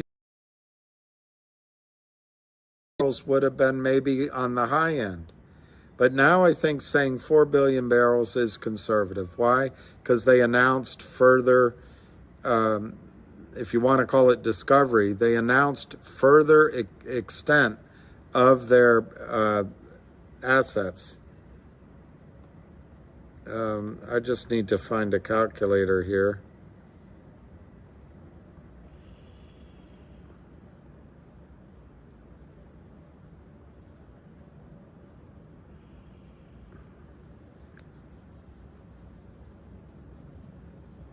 There's mosquitoes. All right, sorry, NJ, I just have to download a calculator. My phone, when I turn it, doesn't turn, so I got to get I got to get something I can use. Okay. I don't want to subscribe. I want to close that. All right. So 4 billion times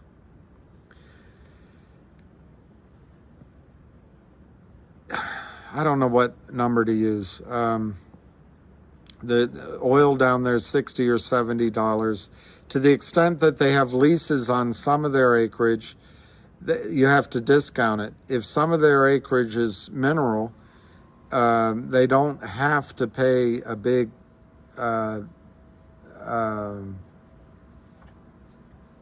percentage. So I don't know. If you say oil's trading at $70 and there's a cost of lifting and finding and all that, we don't know any of that. So I used $5 a barrel. $5 a barrel.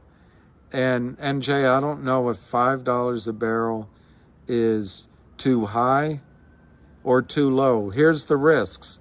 The risks are you're blending, when you say there's 4 billion barrels there, you're blending what's easily producible or ready to produce in with what's not completely proven either. It's just all volumetrics and it's guesses in some ways. But I'm comfortable with 4 billion, and I think $5 to an acquirer. We're talking about what an acquirer would pay. I think $5 is low, and maybe quite low, particularly if an acquirer were to pay stock. But anyway, you take 4 billion times $5 a barrel, you get a number, and then divide that by, you get 20 billion, obviously. Divide that by 165 million.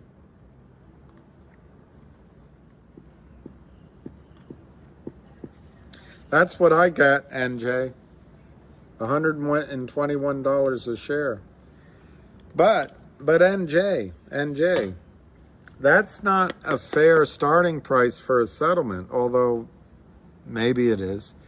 Because what you really got was the right to exchange one share of MMTLP into one share of NextBridge at a ratio of 1/165 millionth. Well, if they're going to, the only way to make this work, I think, is for NextBridge to issue a lot of shares to the criminals, and then the criminals have to buy those shares at a high price. I've put videos out on it. But if they're going to do that, it's going to dilute the number of shares you have. So I really think, NJ, my number for a settlement is $1,100 a share.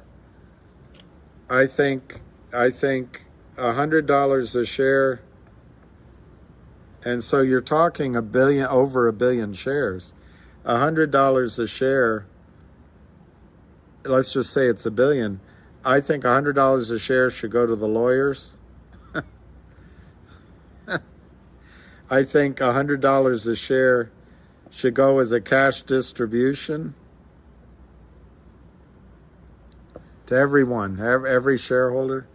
And I think NextBridge should expand its share base to a huge amount. But then each person gets one share per one share. I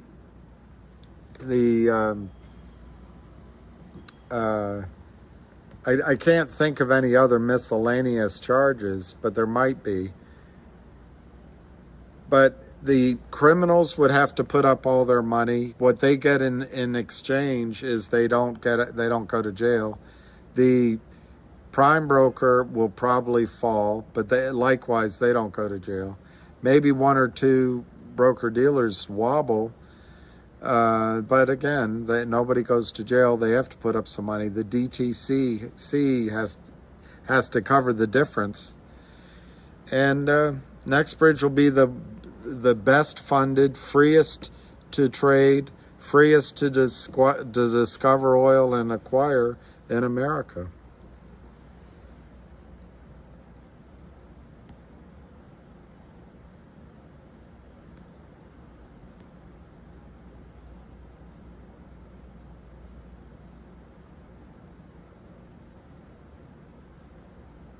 Well, that's it, Skydog. I would rather take the stock than get 290. In fact, I'd rather take the stock than get my shares back. I paid just under $8 a share. So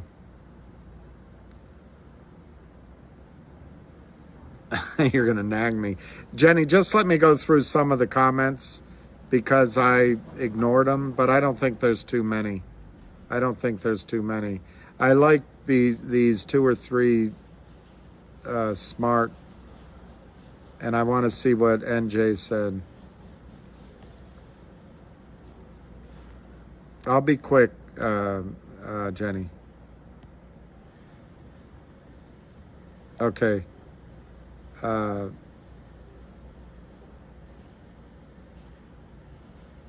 He talked too much, said it shouldn't have traded.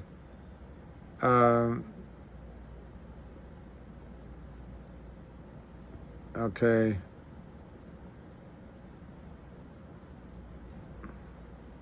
$290 is not the price, Alexander and Skydog. I actually think they remember they hired Roth Capital, and then that's sort of on the back burner. I still think Roth Capital did an analysis of the oil and gas, and the longer this takes, the more risk to the system, because I think the oil and gas is getting more, for lack of a better word, more proven, which I don't think that's good English, but whatever. We did, and David, we missed out on the day-to-day trading. We also missed out on free market trading. Instead, Jim Cramer, the free market trader, is suggesting that a bureaucrat's decision is better than seeing what the free market did. Oh, they don't have mineral rights. Okay, so it's all leases. Anyway, NJ, I think in my calculation, I am, and that's where I might be wrong, I think in my calculation, I'm discounting it so far to go with $5 instead of $20 or $25 a barrel. But I could be wrong. And if you listen to a real oil man, not somebody just calculating it on the back of an envelope, there's all sorts of costs you got to figure in there, financing, but they have money. So, Alexander, it's worth my shares, and then the damages for the co-investors that be given MBH distributing. Yeah, I agree with that, Alexander.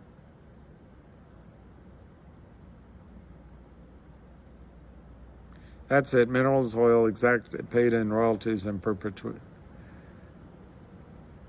Yep. Info will be redacted. I think that's right, not?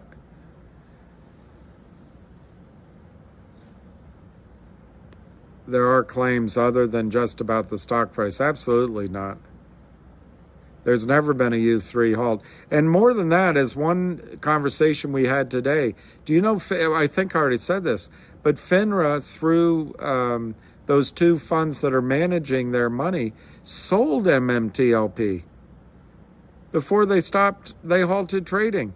And they let everyone else believe they were going to be able to carry on trading Friday and Monday.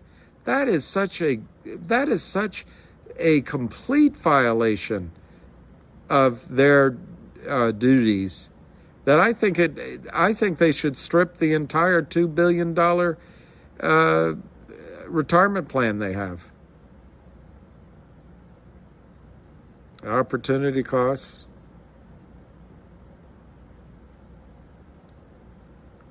By the way, on the opportunity cost dips, Patel, keep a record of stocks you would have bought and traded. And I'm sure for the last 183 days, you've had the best winning streak of your life. Keep a record of it, because that can always be filed.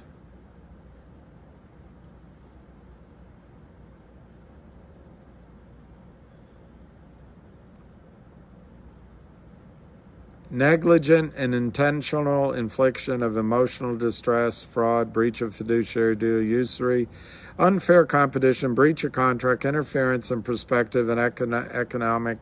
That's it, not legal advice. Is Texas right? Royalties in perp or lump sum? No, what I understand, Alex, about when you have minerals, you're just buying the acreage and all the rights down below. When you lease, you're leasing the rights down below from the landholder. Hey, you're in.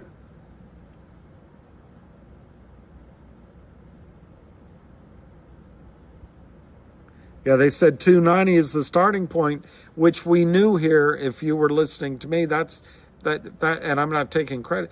It's just that's why they drove the price down, so that lawyers will always start with that last bit of black and white. Lawyers can't contemplate what the value is in the ground and what it might be. They can only go with what's in black and white. And 287 or 283 was the last trading price. It's unfortunate.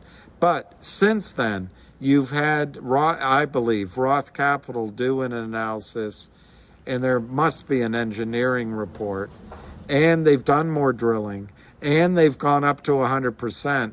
I just think it gets worser and worser. I know that's not a word. It's getting worser and worser for the criminals. Good for you, NJ.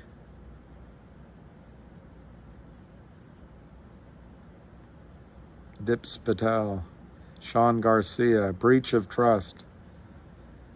MMAT the same. Well, decontrol, the problem I see with I don't know what your question means, but MMAT is divorced from this now. They did everything right. Nexpert's divorced from the MMTLP, but and I don't know how to suss it out. There was a loan of money to MMAT from somebody that was meant to be paid back when the corporate action was finalized. And I don't know all the details, so there may be some entanglement still there. But no, I don't see it as the same thing with MMAT. Oh, that's all right, Jenny. You always look out for me. I don't do enough in return. Well, Moody Waters, my point is, Moody Waters, in my solution, which I just did a briefest thing. I should do a video on it. Yeah, I think you're going to have to give something to get something back in a massive way and to get it done with. You know, there's part of me that that gets all worked up and angry and wants to go after these guys. There's another part of me that just wants to get a payday for you guys. Just wants you guys to get money and we can get away from this. I mean, these are evil people and they're destroying people and they're ruining days and years of people's lives. All right, in California, you prove up the misconduct was undertaken intentionally. Punitive damages 9 times. See, not advice. That's what I just read, and I'm afraid the SEC is not going to go after massive. I hope they do. I can't believe it either, NJ. I know. All right, so nag. Let me just see the last couple here.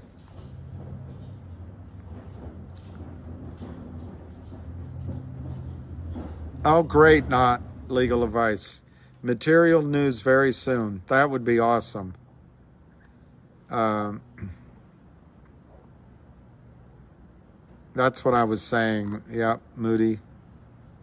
Not referring to Mark's petition. So maybe they're working on, not legal advice. I got the sense, and I'm not going to characterize it one way or the other, but based on conversations today, I got the sense that there's been serious, I guess you call it discussions, maybe serious, jaw-jawing. That's all the sense I got. I don't know. All right, Doug. My own theory on the timing, they already have used one appeal. I guess they've got one more, maybe 2 more, but I don't think they have much of a case. Oh, Moody, that's very kind, and I fail you guys a lot, and I get upset, and anyway, I'm not sure what exactly I'm doing. I want the problem to get solved. I hate that and me too, we're all stuck in this morass with a bunch of people we wouldn't otherwise spend not you guys, I'm talking about the criminals. We'd never spend time in our normal lives with these people, and here we are stuck with them.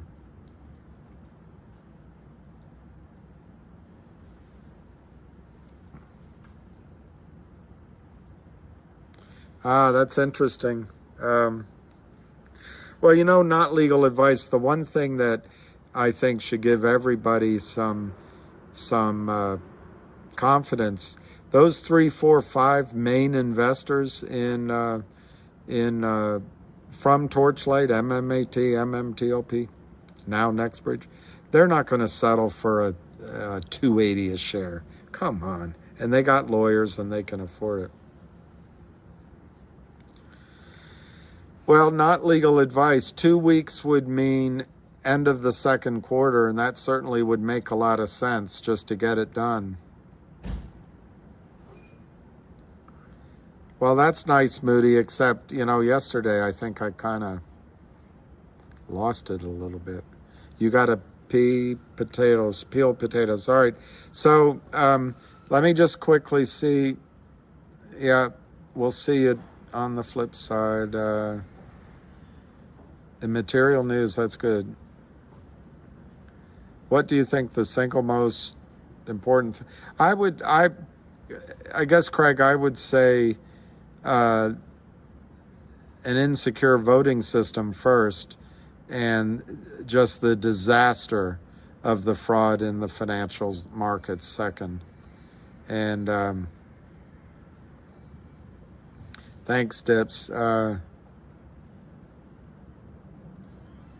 Okay. Can NBH or MMAT request blue shirts? Well, I think Mark's doing that, but they can request it. All right, I know.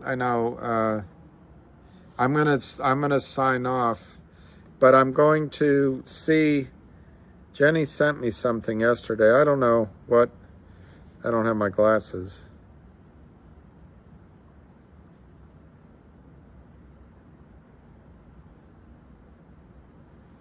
Okay, I'm just going to read the first one Jenny sent me yesterday, and she gave me 3 of them, but I'll just read the first one.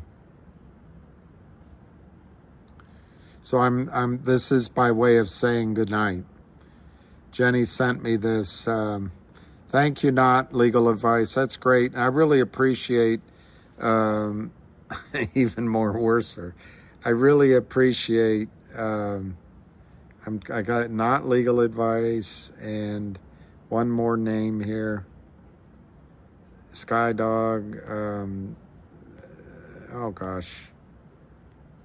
The other, I want to say Anthony, but Alexander, I appreciate very much. Very much. All right. So I've had a great time with you today.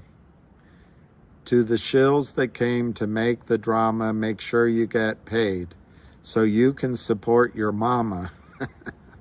It won't last long. Days are numbered. Better save some money because it won't be funny sitting in jail with not enough to cover your bail. That's very good, Jenny. Read the second one? All right. I guess I'll read the second one. I've had a great time with you today. To the shills that came to make the drama, make sure you get paid so you can support your mama. It won't last long. Days are numbered. Better save some money because it won't be funny sitting in jail when your efforts here fail and not enough to cover your bail. Have a great night. I appreciate you. Oh, that's Jenny writing to me. Oh, I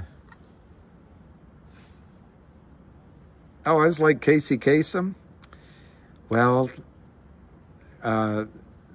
first we hear on number 13, the story. I used to listen to Casey Kasem. Am I going to sing off? No, I just, thank you, Financial Revolution. Yeah, one of a kind. I had a years ago, a girlfriend break up with me. She told me I was special. I was like, thanks for that. All right, so I can't think of anything to sing, so I'm just going to say goodnight and thank each of you for listening. Reading that thing I read out to you, which I know it's on this other group, Savvy. I think it's absolutely fantastic. I think there's movement, and it could be exciting. So anyway, I want to say, all right, NJ, thank you. I want to say peace, love, and happiness, and we'll catch you on the flip side. And cheers. Keep reaching for the stars. That's Casey Kasem. That's Casey Kasem. Thank you.